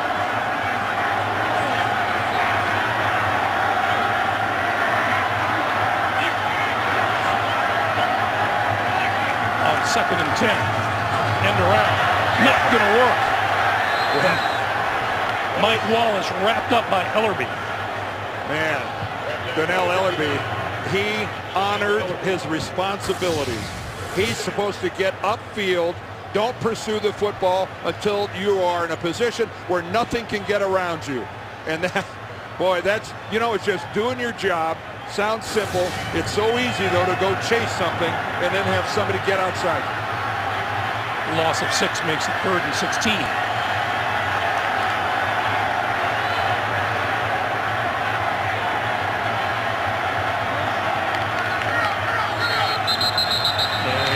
Movement up front. False start against the Steelers. False start. 79 to the offense. 5-yard penalty. Still 3rd down. Trey Essex is in there playing right tackle because Flozell Adams is over on the sideline, and we're being told that he's got some sort of an illness that is keeping him from playing.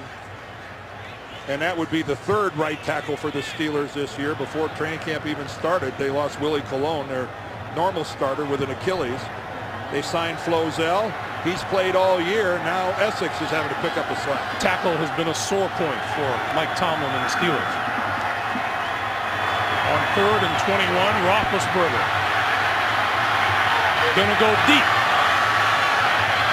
Incomplete. 2 receivers down there. And DeJuan Landry appeared to be the one to bat the ball away.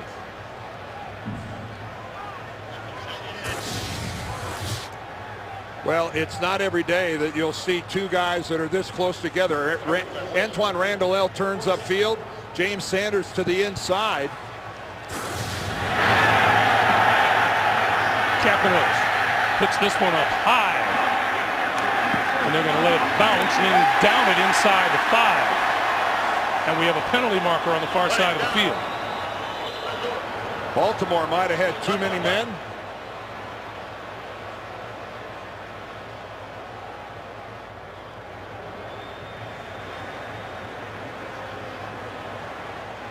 It's hard. Having a conference out here trying to figure out what.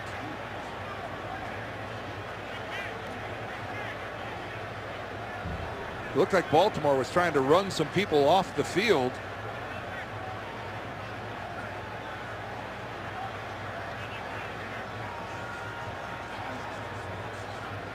A busy night for Jeff Triplett. An eligible member of the kicking team downfield on the punt. 12 men on the field. Defense. This penalty's offset by rule. Repeat 4th down. Well, no doubt that Baltimore had too many people on the field, and boy, that really cost the Steelers by somebody leaving early before the ball was kicked, because they had really pinned Baltimore inside the 5-yard line all the way down to the 2. So Kapanos will try to do it again.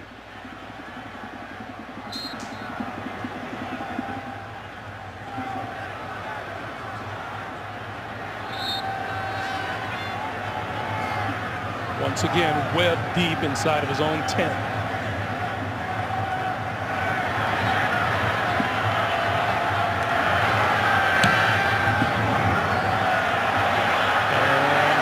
this one go, and this one bounces in the end zone. And we have another penalty marker down. And a little more pushing and shoving.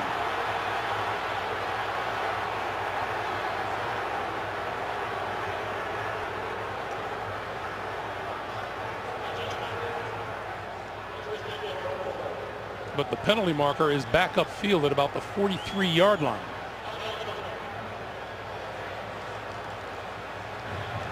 During the kick, holding, return team, number 51. Half the distance to go from the 20-yard line, first down. Brendan Ayanbadejo guilty of the penalty. That'll back the Ravens up to get started on this drive. -4 yards this third quarter, start from their own 10.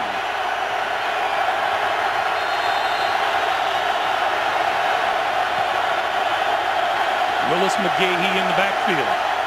Flacco to throw. Intercepted. Picked off by Ryan Clark. Clark back to the 25.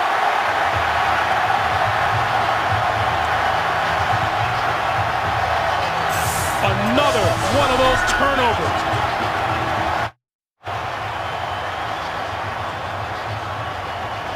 Turnovers, whoever wins this game, turnovers will be the story of this day.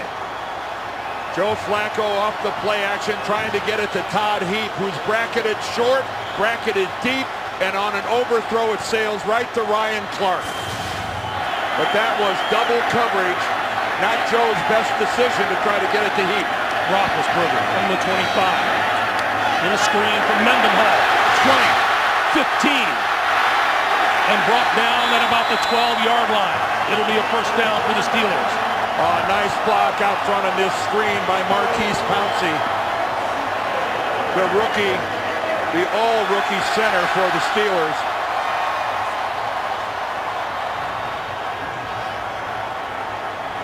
Well, first Ray Rice and then Joe Flacco.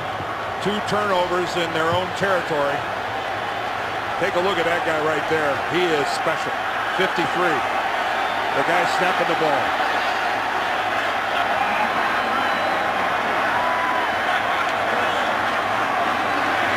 Roethlisberger pulls it down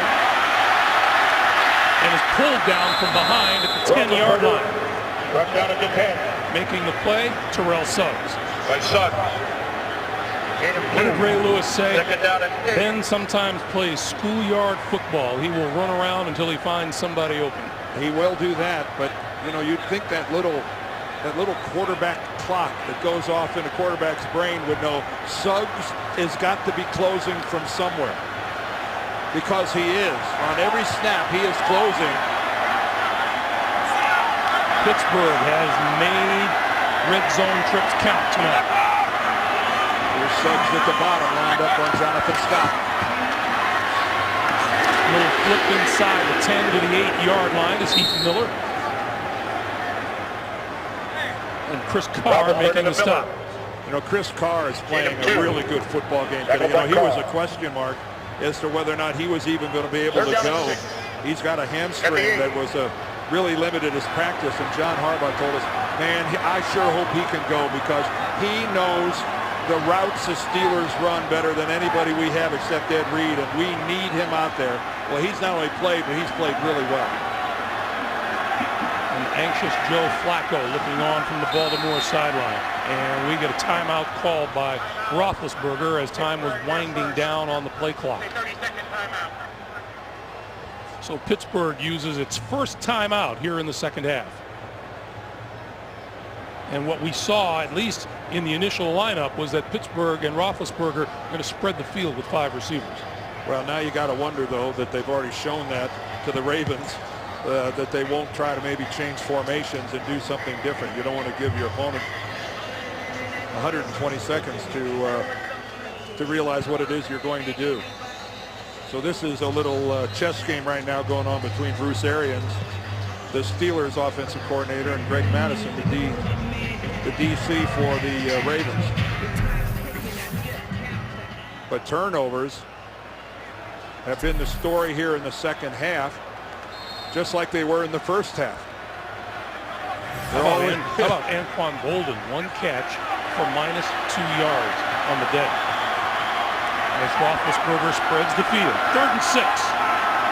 They can get a first down without a touchdown. And Hines Ward only has one catch as well. A couple big names. Roethlisberger over the middle of the goal line. Touchdown, Hines Ward. Yep. He now has 2.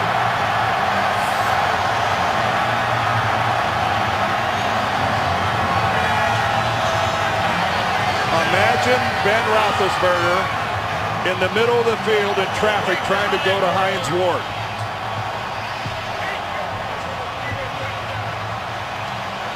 Boy, he threw a bullet, too. Yes, he did.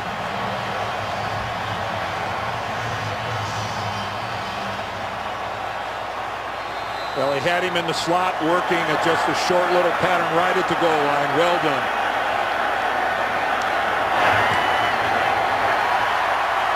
What a turnaround in the second half. In the first half, it was Pittsburgh mistakes and Baltimore capitalizing, and the exact opposite has happened here in the second half. Well, another touchdown scored off a turnover, and this was an interception by Ryan Clark. You see the bracket coverage there on Todd Heap. An overthrow by Flacco, and Heap isn't able to even hit Clark as he sails by. And look at this, Ben. Look how long he's got to set, and a laser into Hines Ward. And what a what a strange game this has been for the Steelers. Up by 7. They then see the Ravens score 21 straight, and now they score a couple of touchdowns and knot this thing up. And the last thing the Baltimore Ravens wanted to do was get the Pittsburgh Steelers feeling good about themselves here at home. And there are a lot of emotional leaders on this Pittsburgh team. James Harrison comes to mind, but no one sits in that position higher than number 86.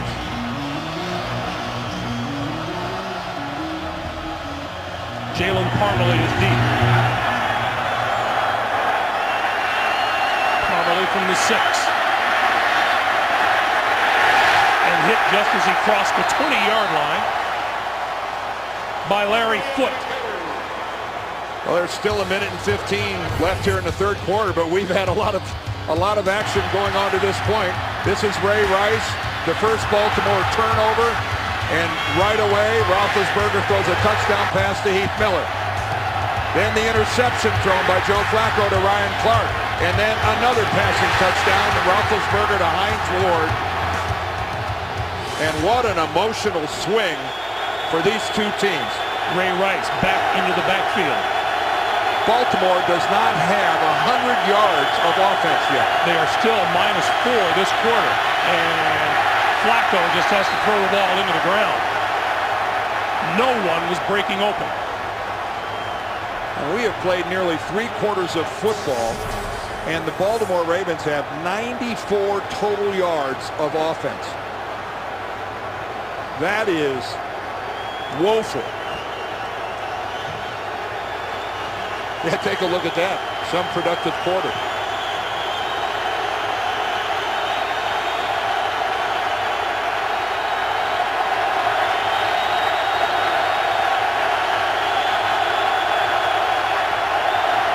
Lost the football. William Gay says the Steelers have it. Well, this place might come apart if those arms point towards it. There it goes.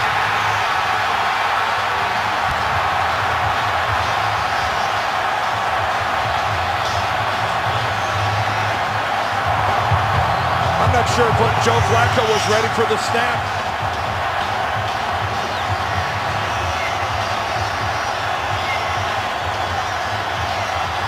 A veteran center in Matt Burke. But Joe didn't have his hands. He didn't have his hands in position to receive the snap. And there you see Burke and Flacco talking. No, I'm sorry, that's Matt Burke right there. But it didn't appear to me that Joe Flacco had his hands under center in preparation of receiving the snap. What a meltdown here by the Ravens. And at the break, we said the Steelers were not playing Steeler football. They sure are now. This is Mendenhall inside the 20 to the 18. Let's go back to the snap by Matt Burke. Well, again, there's Joe's hands, but I can't tell from that angle. I don't know if Joe has both of them there or how. I can't tell 100% what happened. At first glance, I didn't think he had his hands in there at all. Now, when I looked at it that time, it looked like they were partially there. 2nd and 6. Mendenhall stuffed back at the 25-yard line. DeJuan Landry up from his safety position.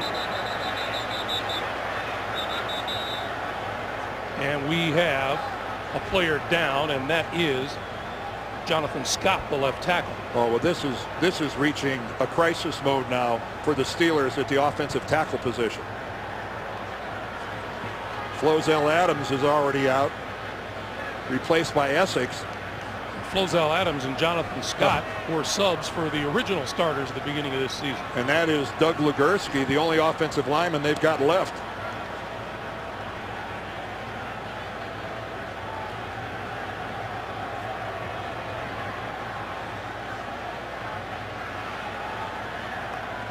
Well, Flacco and Burke are talking about something over there, about that snap.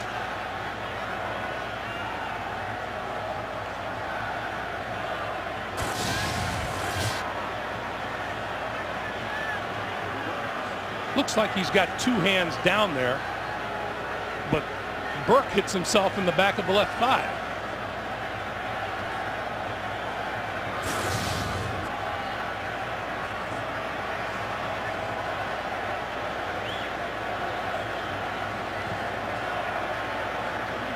Jonathan Scott still struggling down on the field. This is really serious now for the Steelers in terms of the health of their offensive line. Scott is number 72. There he is on the lower left of your screen. Oh, and he gets hit by Haloti Ngata right in the head. Ngata's on his way to make the tackle, and it looks like his shoulder pads and his upper arm collide with the side of Scott's head. And that arm, by the way, on Haloti Ngata is bigger than most people's legs.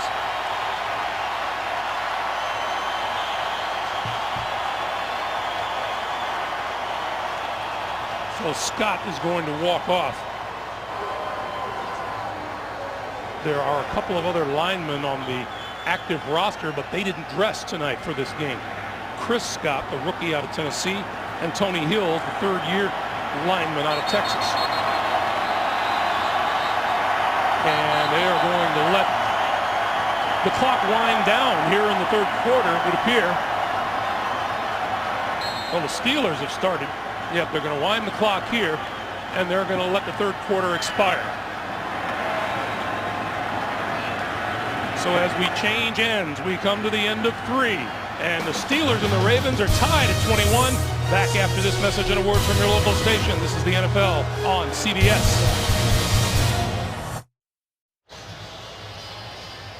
Along with the best crew in the business.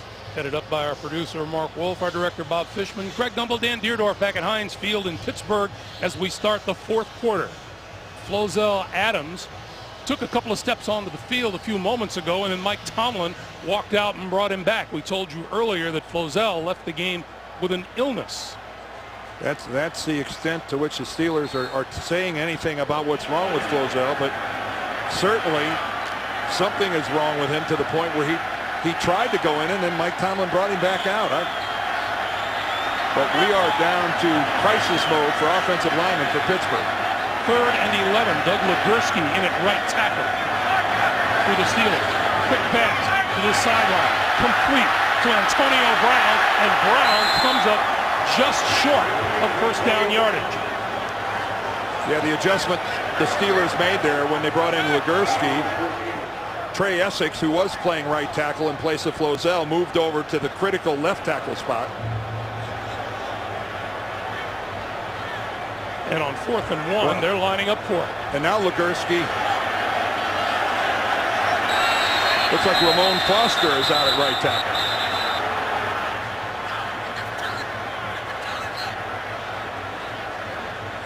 And we get a penalty or challenge flag thrown by John Harbaugh on the far side of the field.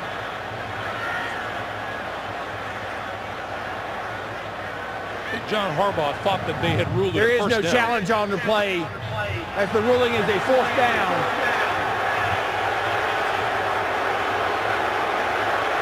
Coach Harbaugh didn't think it was a first down either. So let's see what the Steelers do.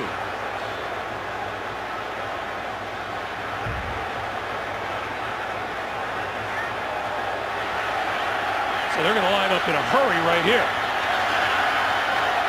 Roethlisberger wanted to snap the ball last time in a hurry. The officiating crew got in there and covered up the ball.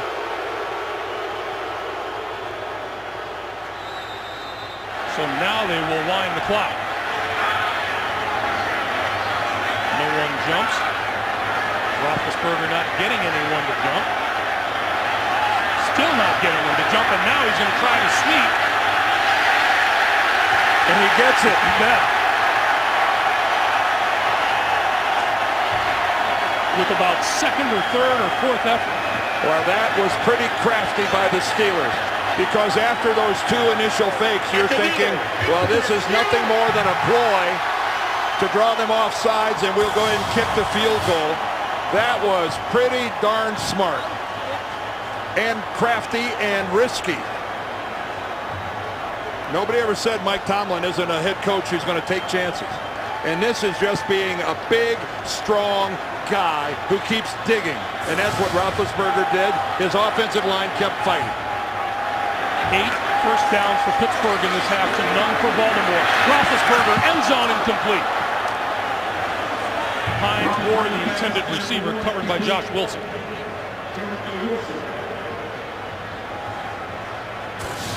Well, this is another heater thrown by Ben. That ball has got some velocity on it, and you can see Ed Reed being underneath forced Ben to throw that thing high. Give Ed Reed credit for an assist on that incompletion. 3 trips to the red zone tonight for the Steelers, 3 touchdowns.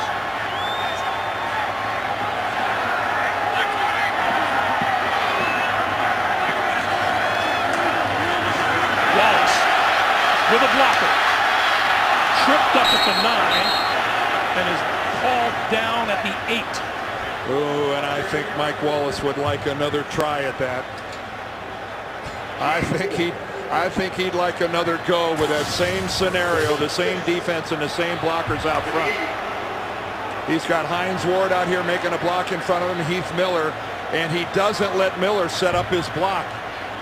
Josh Wilson comes up and makes a heck of a play, but that was Wallace being a little too impatient. He needed to give Heath Miller a chance to get in position and then break off that block. 3rd and 6. 6 for a first down, 8 for a touchdown. Roethlisberger wrapped up and down at the 17. Terrell Suggs. Well, there are guys playing big games, and then there's Terrell Suggs. What a monster effort he's putting forth here for Baltimore. Here he is, 55. Now he's working against Trey Essex, the fill-in at left tackle. And this is a real issue. We talked about it for the Steelers now being out of linemen. Sweezum missed from 43 yards. This one will be from 35 yards out for the lead. At the tough end, the south end.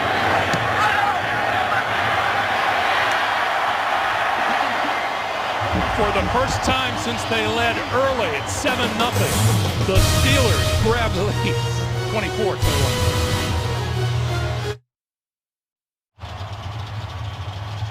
That is hardly a good omen.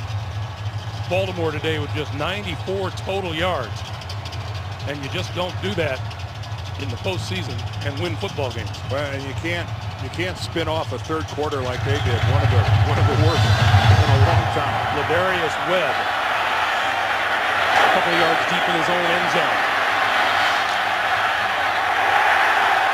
Down at the 19-yard line, courtesy of Will Allen.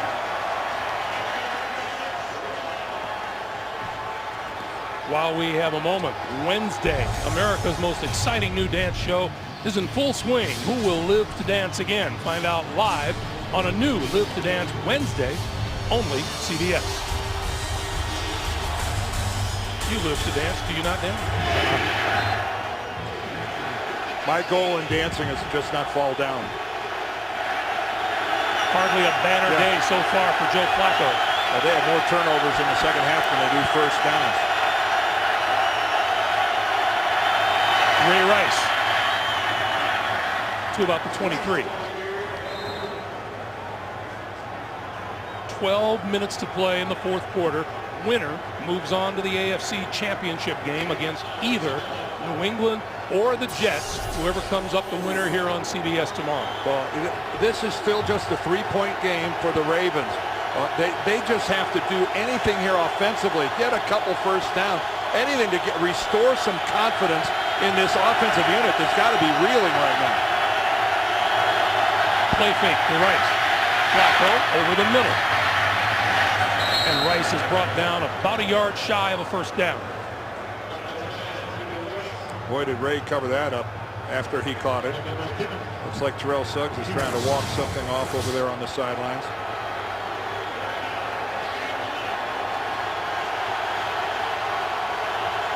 That football's, it's in there tight now.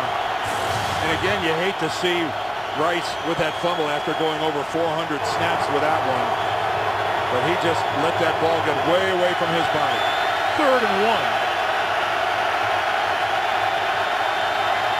Rice got the first down off the right side. You know, you don't want to overstate the importance of a first down, but that was monstrous for Baltimore. It really was. Sure. I mean, considering their last possession, they couldn't even execute the snap between the center and the quarterback. How about their first one of this half? Yes. So now they only have 2 more turnovers this half game. First downs. Speaking of monstrous, that's what Terrell Suggs has been today. Oh. First down, Ravens their own 30.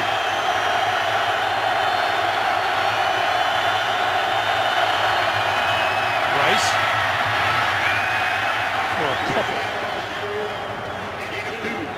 And you know this isn't going to last long because, as we mentioned earlier, John Harbaugh conceded. You just can't come out and run the football against the Pittsburgh Steelers with any success. No, you can't. No one has done it consistently. A little less than 63 yards average per game for Dick LeBeau's group. By far and away the best in the NFL this year in the regular season. Troy Polamalu has been playing really deep for the Steelers most of this night. He's 20 yards off the ball. On 2nd and 8 over the middle. That is complete for a first down to the 45-yard line. Pushman Zada.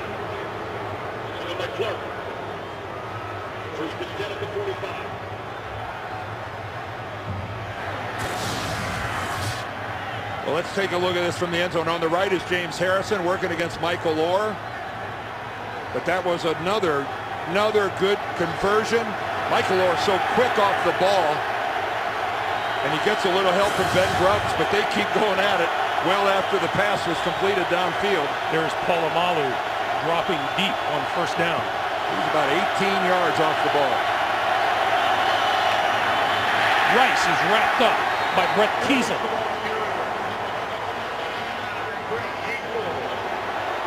Brett Kiesel has just turned in a really solid season for the Steelers at defensive end.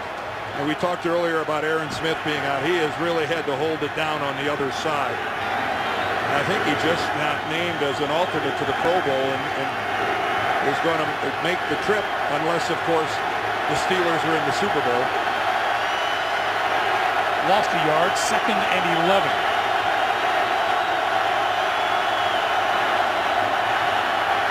Flacco with time, throws this side of the field and batted away. Mike Taylor. Intended for Derek Mason.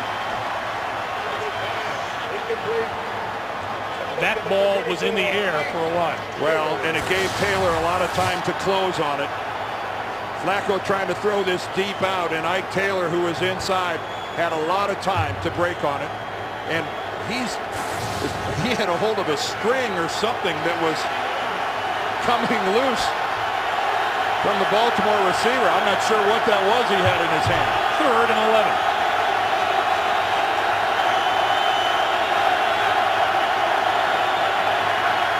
Flacco escapes once on the run and runs it out of bounds.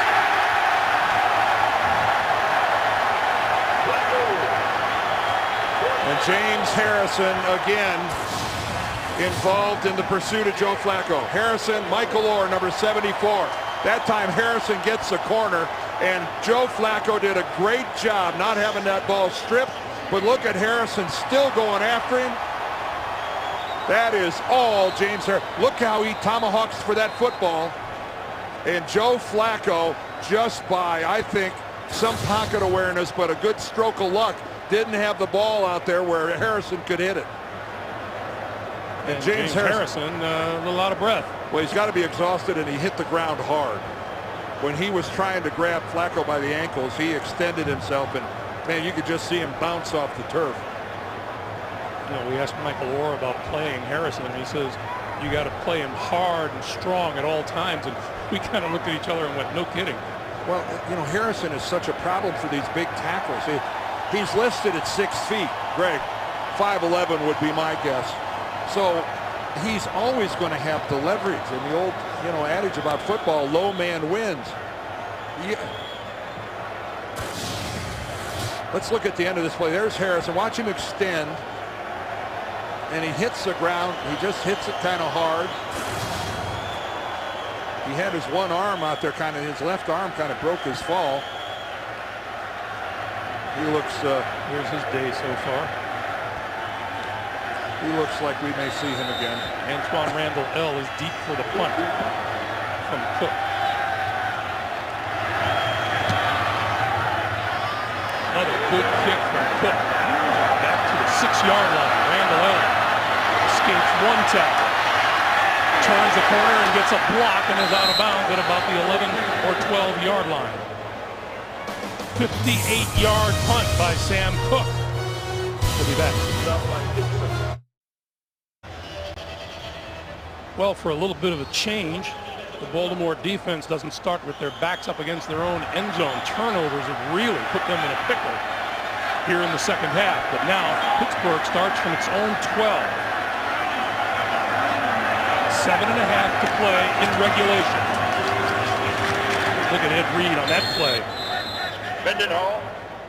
Hey, relive every game of the 2010 NFL season, including the playoffs, online and in HD with NFL Game Rewind. Sign up today at NFL.com/Game Rewind or search NFL Game Rewind. Greg, good news for Pittsburgh. Jonathan Scott is back in there at left tackle. And that is a real plus for the Steelers on their offensive line, especially if they'd like to run the football a little bit here to try to eat up some clock. 2nd and 7. This is Mendenhall. And that'll eat up some clock, but it doesn't eat up any yardage. 6:50 to play. Well, now you almost certainly have to put the ball in Big Ben's hands and see if he can create something.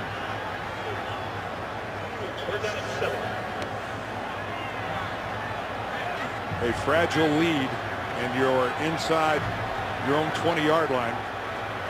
Baltimore led this game at halftime, 21-7. Isaac Redmond in the backfield with Roethlisberger on 3rd and 7. Roethlisberger throws and underthrew his intended receiver, Emmanuel Sanders. Well, that is exactly what the Ravens were looking for. That veteran defense of theirs came up with a 3-and-out. 4th down. And that ball one hops, but again, credit that good underneath coverage by Ray Lewis. You know, we talked about these Ravens being road warriors. Ray Lewis says he likes playing on the road because the defense communicates a lot better. It's a little quieter. Well, that was exactly what they needed. You saw somebody from Baltimore move, but then a flinch on the other side by Pittsburgh.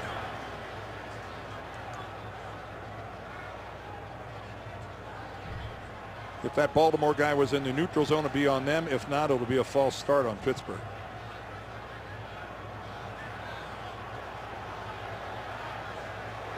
False start, 57 offense.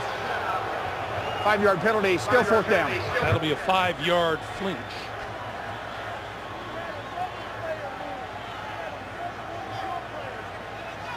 Well, right now, if you're the Ravens, you've got reason for optimism. You've got a chance of getting the ball on the Pittsburgh side of the 50 if you get any sort of a decent return at all by Webb.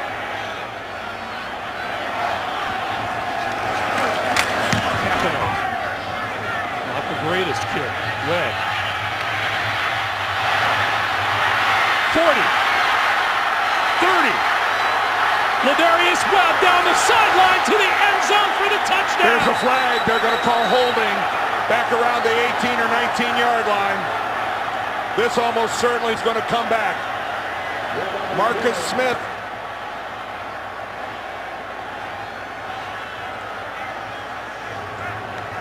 Jeff Triplett. During the return, holding, return team number 11. 10-yard penalty, first down. Marcus Smith, the third-year wide receiver out of New Mexico. Oh, boy. Let's look on the right side of the screen right here. There's Smith working against his Ed McFadden. You can see he pulls him to the ground. No, actually, that was Will Allen, number 26, right here. And that nullifies a 55-yard punt return. What we couldn't see was his left hand, but you see the official in the background there throwing the flag. So instead, it's the Ravens at the Pittsburgh 29. Still a lot of football game to be played here. Nearly 6 minutes left. Deep drop for Flacco with time. Throws inside the 10. Complete and out of bounds at the 7-yard line to Todd Heap. Terrific protection for Flacco, who delivered. Oh, you're right about that, Mr. Gumbel. He had a ton of time because this pattern takes time. When you get a tight end running a crossing pattern and covering that much yardage, and by the time Polamalu gets there, it's too late. A perfectly thrown ball by Joe Flacco. First and goal at the Steeler 8 for Baltimore. McGahee to about the 6. Offensively, it's been a horrible second half for the Baltimore Ravens. A fumble, a punt, an interception, a fumble, and a punt. Well, every yard on this field has been contested by both of these teams' defenses. The Steelers barely have over 200 yards offense. They got 202. The Ravens have only 135. Boy, I mean, this is a, every inch on this field has been fought over. Second and goal. Ray Rice in there. Ray Rice with the football. Going nowhere.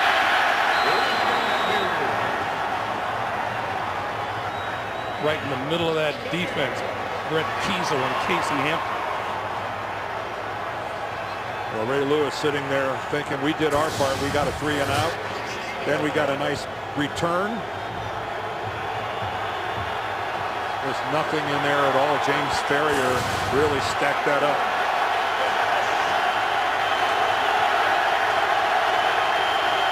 .410 to play.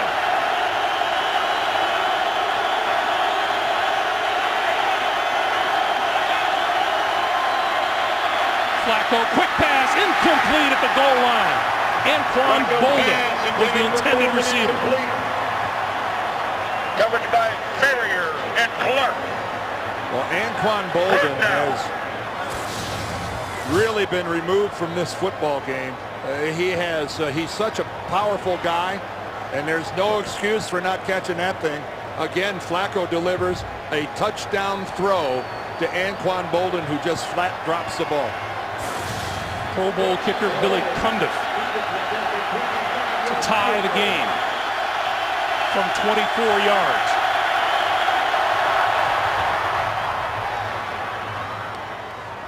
Kick is good.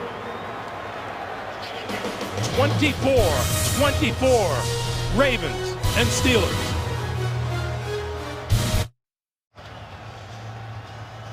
Anquan Bolden dropped a sure touchdown pass at the goal line. The Ravens had to settle for a game-tying field goal. 3:54 to play in regulation. We're tied at 24. They actually, and then the touchdown on the punt return as well. They left 2 touchdowns on the table. This one bounces, picked up at the 20-yard line by the Steelers. This is David Johnson, and Johnson returns to the 35-yard line. Good field position for Roethlisberger and the Steelers when we come back to Heinz Field.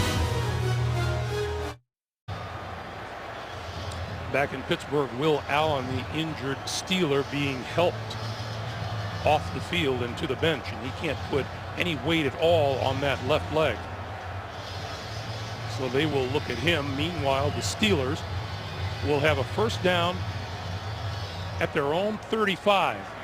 Baltimore has 3 timeouts remaining here in regulation. Pittsburgh has 2.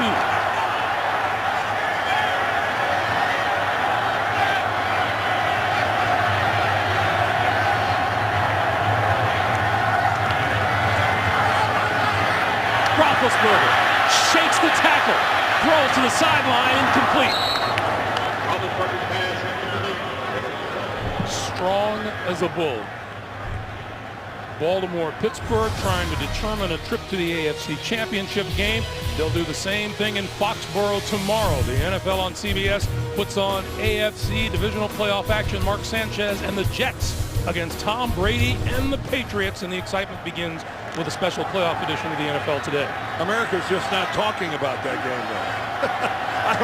I haven't seen 2 teams go at it like that in the press in a long, long time. That ought to be something else. Since Baltimore and Pittsburgh, 2nd and 10. Roethlisberger with all kinds of time, throws, incomplete. Mike Wallace, the intended receiver, Ladarius Webb with the coverage. Really good coverage. And Ben Roethlisberger ended up on the ground. A little fake play action there. Corey Redding comes in and stamps him pretty good and drives him into the ground. The Ravens wanted some penalty against the offense on this play.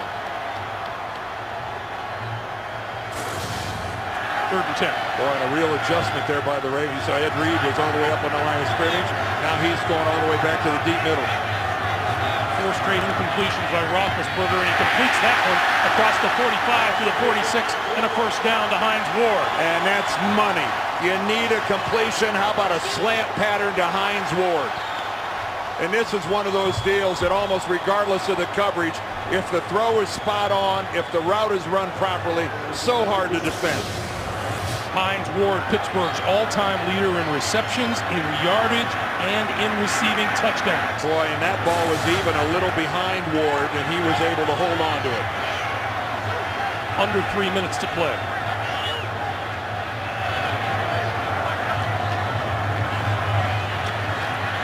Roethlisberger pulls it down twice, and then he goes down at the 37-yard line underneath Corey Redding, number 93.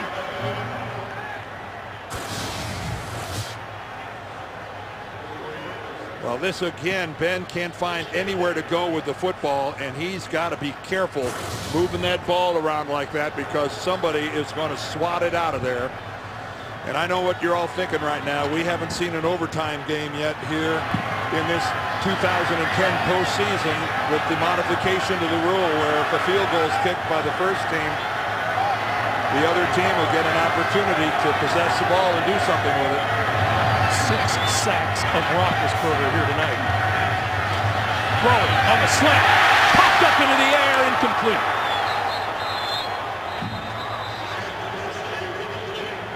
Well, Emmanuel Sanders, the intended receiver. Well, keep in mind now, Emmanuel Sanders is a rookie, and the pressure situation doesn't get much more than this. He catches the ball, but then he is drilled by Wilson and Reed, and that thing comes out, and he's not able to complete the process of catching that football. I mean, he had it, and if it wasn't for the outstanding defensive hits by those 2 guys, that would have been a Steeler first down. As it is, they're looking at 3rd and 19. And the play clock is running down. Ben's trying to figure out what to do. And he burns a timeout at the 2:07 mark. So they'll get a play in, and then they'll get the 2-minute warning. And a reminder coming up, the Subway post-game show. JB, Dan, Shannon, Boomer, and Coach Bill Cowher have a recap of the Baltimore-Pittsburgh AFC Divisional playoffs here at Heinz Field, and they'll have all the latest playoff news and information and a special appearance by Subway's own Jared. It's all coming up on the Subway post-game show. Well, Greg, I'm telling you, if they don't convert this 3rd down, that timeout was a godsend. It was a few extra seconds for the Ravens on the other side. Not to mention, if they do convert it, they're down to just 1 timeout left. But that, you say 7 seconds isn't that much. Well, you never know. It's in a nail biter like this. Ravens late getting back onto the field as the Steelers come up to the line. 3rd and 19.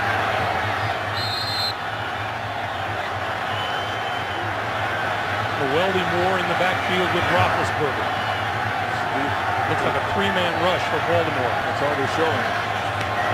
And that's all it is. Roethlisberger going to go deep. Caught!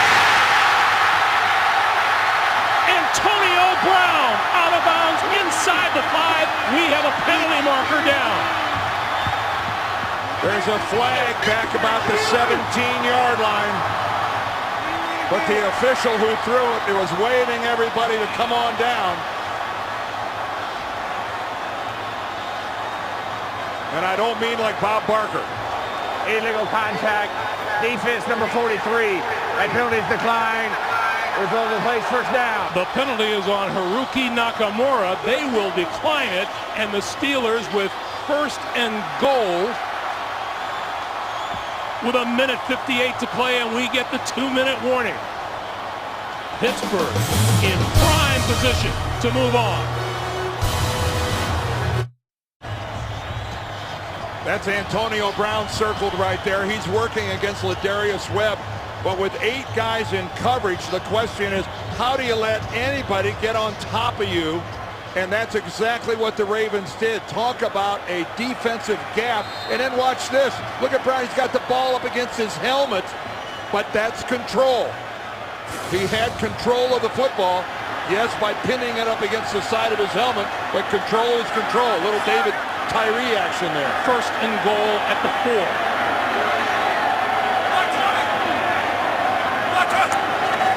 Roethlisberger going to throw it out here and complete. Oh, that really saves Baltimore from having to use a timeout. Hines Ward, the intended receiver. That's some aggressive play calling on the part of Bruce Arians. And again, I think because underneath you see DeJuan Landry, number 26. It looked like Ward was more open than he was, but that would have meant an over and down little moonshot by Ben. 2nd and goal. And Ben Roethlisberger started this game with a clear visor. It's gone. Mendenhall. Spinning. Penalty marker is down in the middle of the field.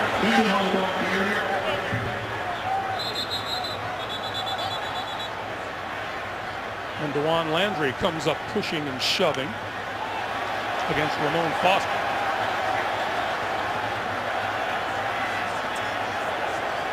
Holding. Defense number 62. Half the distance to the goal. Automatic 1st down. That is on Terrence Cody, and that is a killer penalty.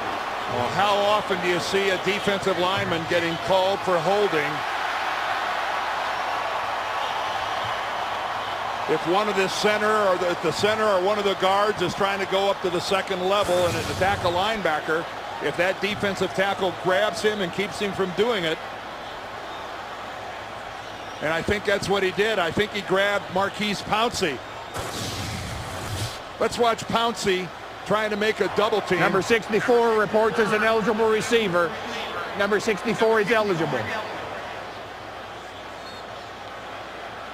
All right, take a look right there on the inside. Kimoyatu, yep, he's grabbing Pouncey and won't let Pouncey go.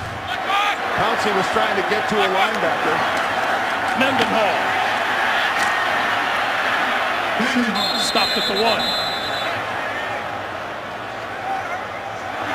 Well, you got to call a timeout. John Harbaugh's going, what the heck's going on?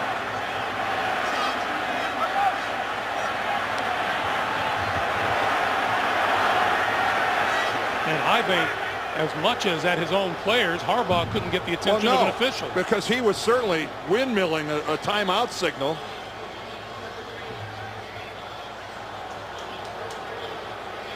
Please. Thank you. And I think we're getting a resetting of the clock. They're giving Harbaugh the timeout when he started calling it.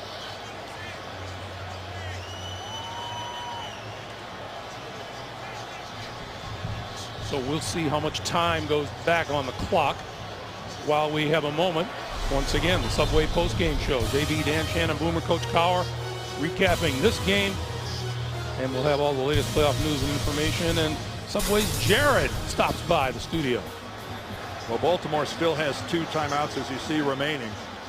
And they'll certainly use them as quickly as they can if Pittsburgh doesn't get in, and if Pittsburgh doesn't do something crazy like throwing the football and having an incompletion. Well, Ben Roethlisberger told us he throws it to Doug Legursky in practice all the time. Second and goal to give, straight ahead to Mendenhall. You know how many people are trying to rip that ball out of Mendenhall's hands in that pile? Talk about all the hours in a weight room and trying to hold on to a football. What did Roethlisberger tell us? In practice, he always throws it to Legursky, and in game situations, he never does. No, he said I just try to keep his spirits up. Baltimore uses its second timeout to stop the clock with 1:37.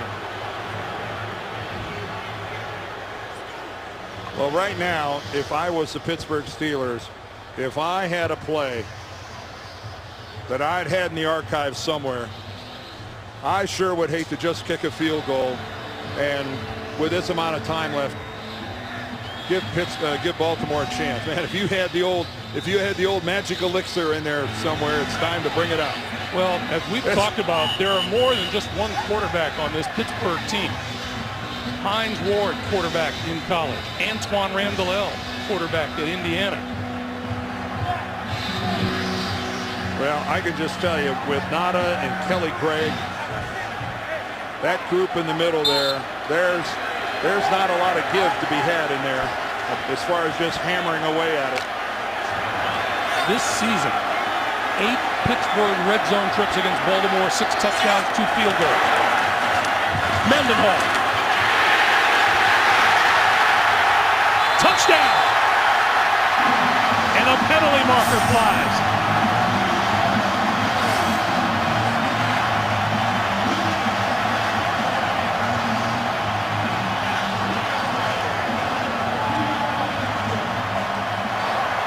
After the touchdown, unnecessary roughness, personal foul, number 68 in the offense.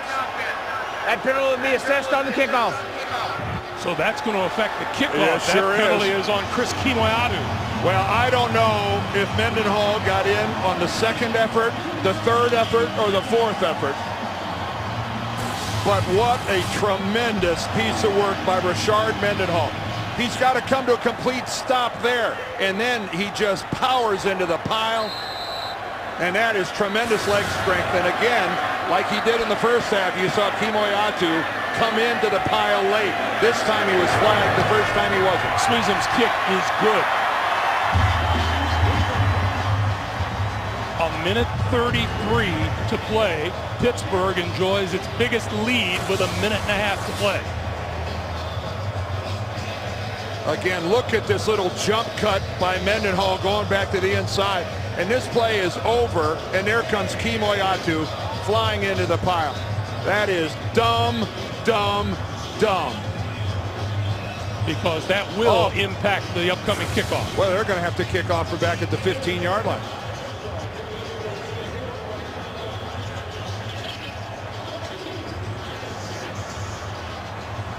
You just saw his teammates telling him don't worry about it, but you can bet Mike Tomlin's worrying about it. I'll say one thing about this. Look at the number of points that have been scored in this game, 55 points. And there's barely over 350 yards of offense by both teams combined in this game. Points per yard basis, this has been a very productive day for both teams. Baltimore gives up less than 17 points a game. Pittsburgh gives up less than 15 a game on the average. So much for averages. Well, again, you got to look at that 3rd and long conversion by Roethlisberger against a complete 8-man coverage against Baltimore.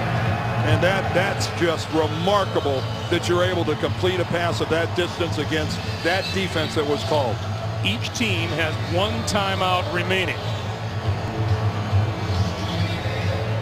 Sweezum will kick this from his own 15-yard line. Jalen Parmalee is the return man for the Ravens. And here we go. Scooting it along the ground. Picked up at the 40-yard line by LeRon McClain.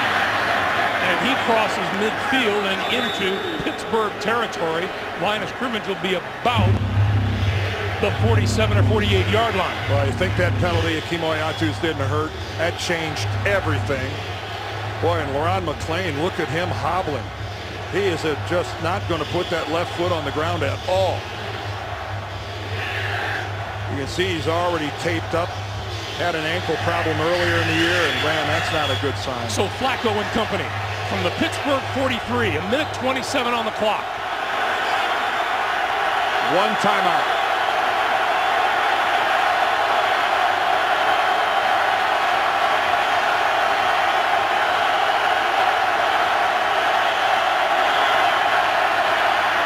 Flacco with a middle overthrew it. Intended for Todd Heap. And Dick LeBeau changed it up there. Troy Polamalu, who's been playing very deep this game and not used very much in the blitz, comes this time on a blitz. He's picked up. He's handled. And Heap had no chance. There's Polamalu leaping back to the inside, looping rather. And nice block by Ray Rice. Boy, did he stick his face right in there and handle it. 2nd and 10.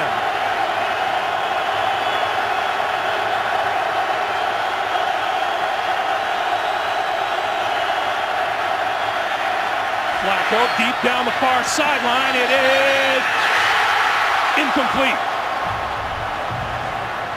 Derek Mason did a nice job of breaking that up. He did a really good job because William Gay became the receiver. He's in the best position to make this play. And Derek Mason does a nice job of stripping him. Right now, Mason becomes a defender, and he's got to get in there and break it up. 3rd and 10.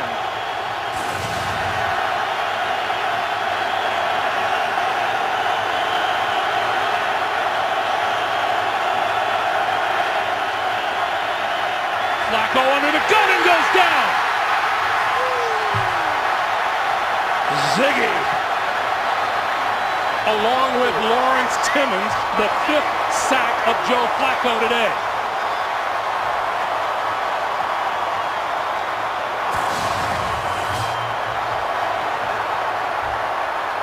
Again, Lawrence Timmons comes on the blitz. Flacco is moving away from Timmons because he leaps over the attempted block and goes right into Ziggy Hood.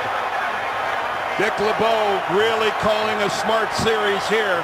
And what a great athletic play by Lawrence Timmons, jumping over the block of Ray Rice. And it forces the Ravens to burn their final timeout. We just saw Ray Rice do a great job of blocking Polamalu when he came on a blitz. But that time he went way too low on Lawrence Timmons, and he just hurled him.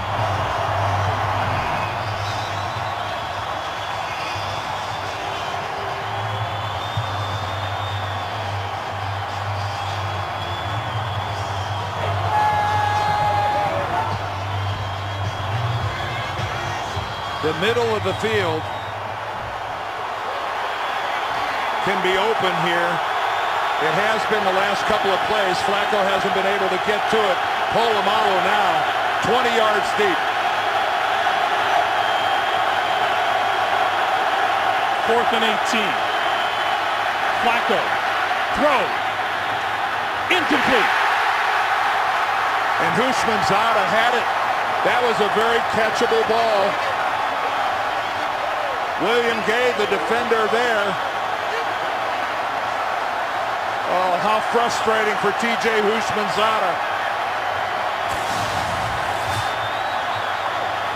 He's working on William Gay, single coverage.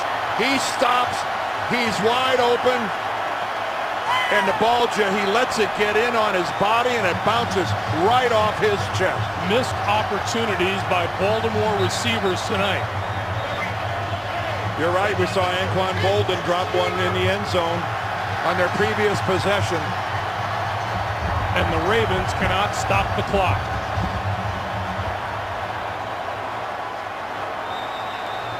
Hines Ward. And Mike Tomlin, that's exactly what this has been, a heavyweight bout. But who expected a shootout, 31-24? Not I. For the second time in 3 years, Pittsburgh on its way to the AFC Championship game, and for the 5th time since 2001. Well, there's no way to sugarcoat this. This was just a disastrous half of football by the Baltimore Ravens. Just a complete self-destruction.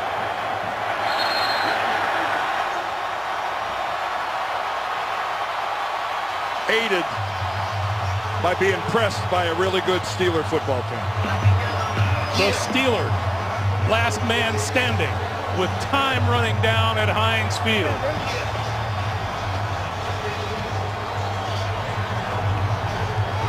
And Joe Flacco just can't seem to win a game when Ben Roethlisberger's playing. Our final score at Heinz Field: Pittsburgh 31, Baltimore 24. For Dan Deerdorf and the rest of our CBS Sports crew in Pittsburgh, Greg Gumbel saying so long. Coming up next, the Subway post-game show. We will take you to New York for all of the scores and highlights after this.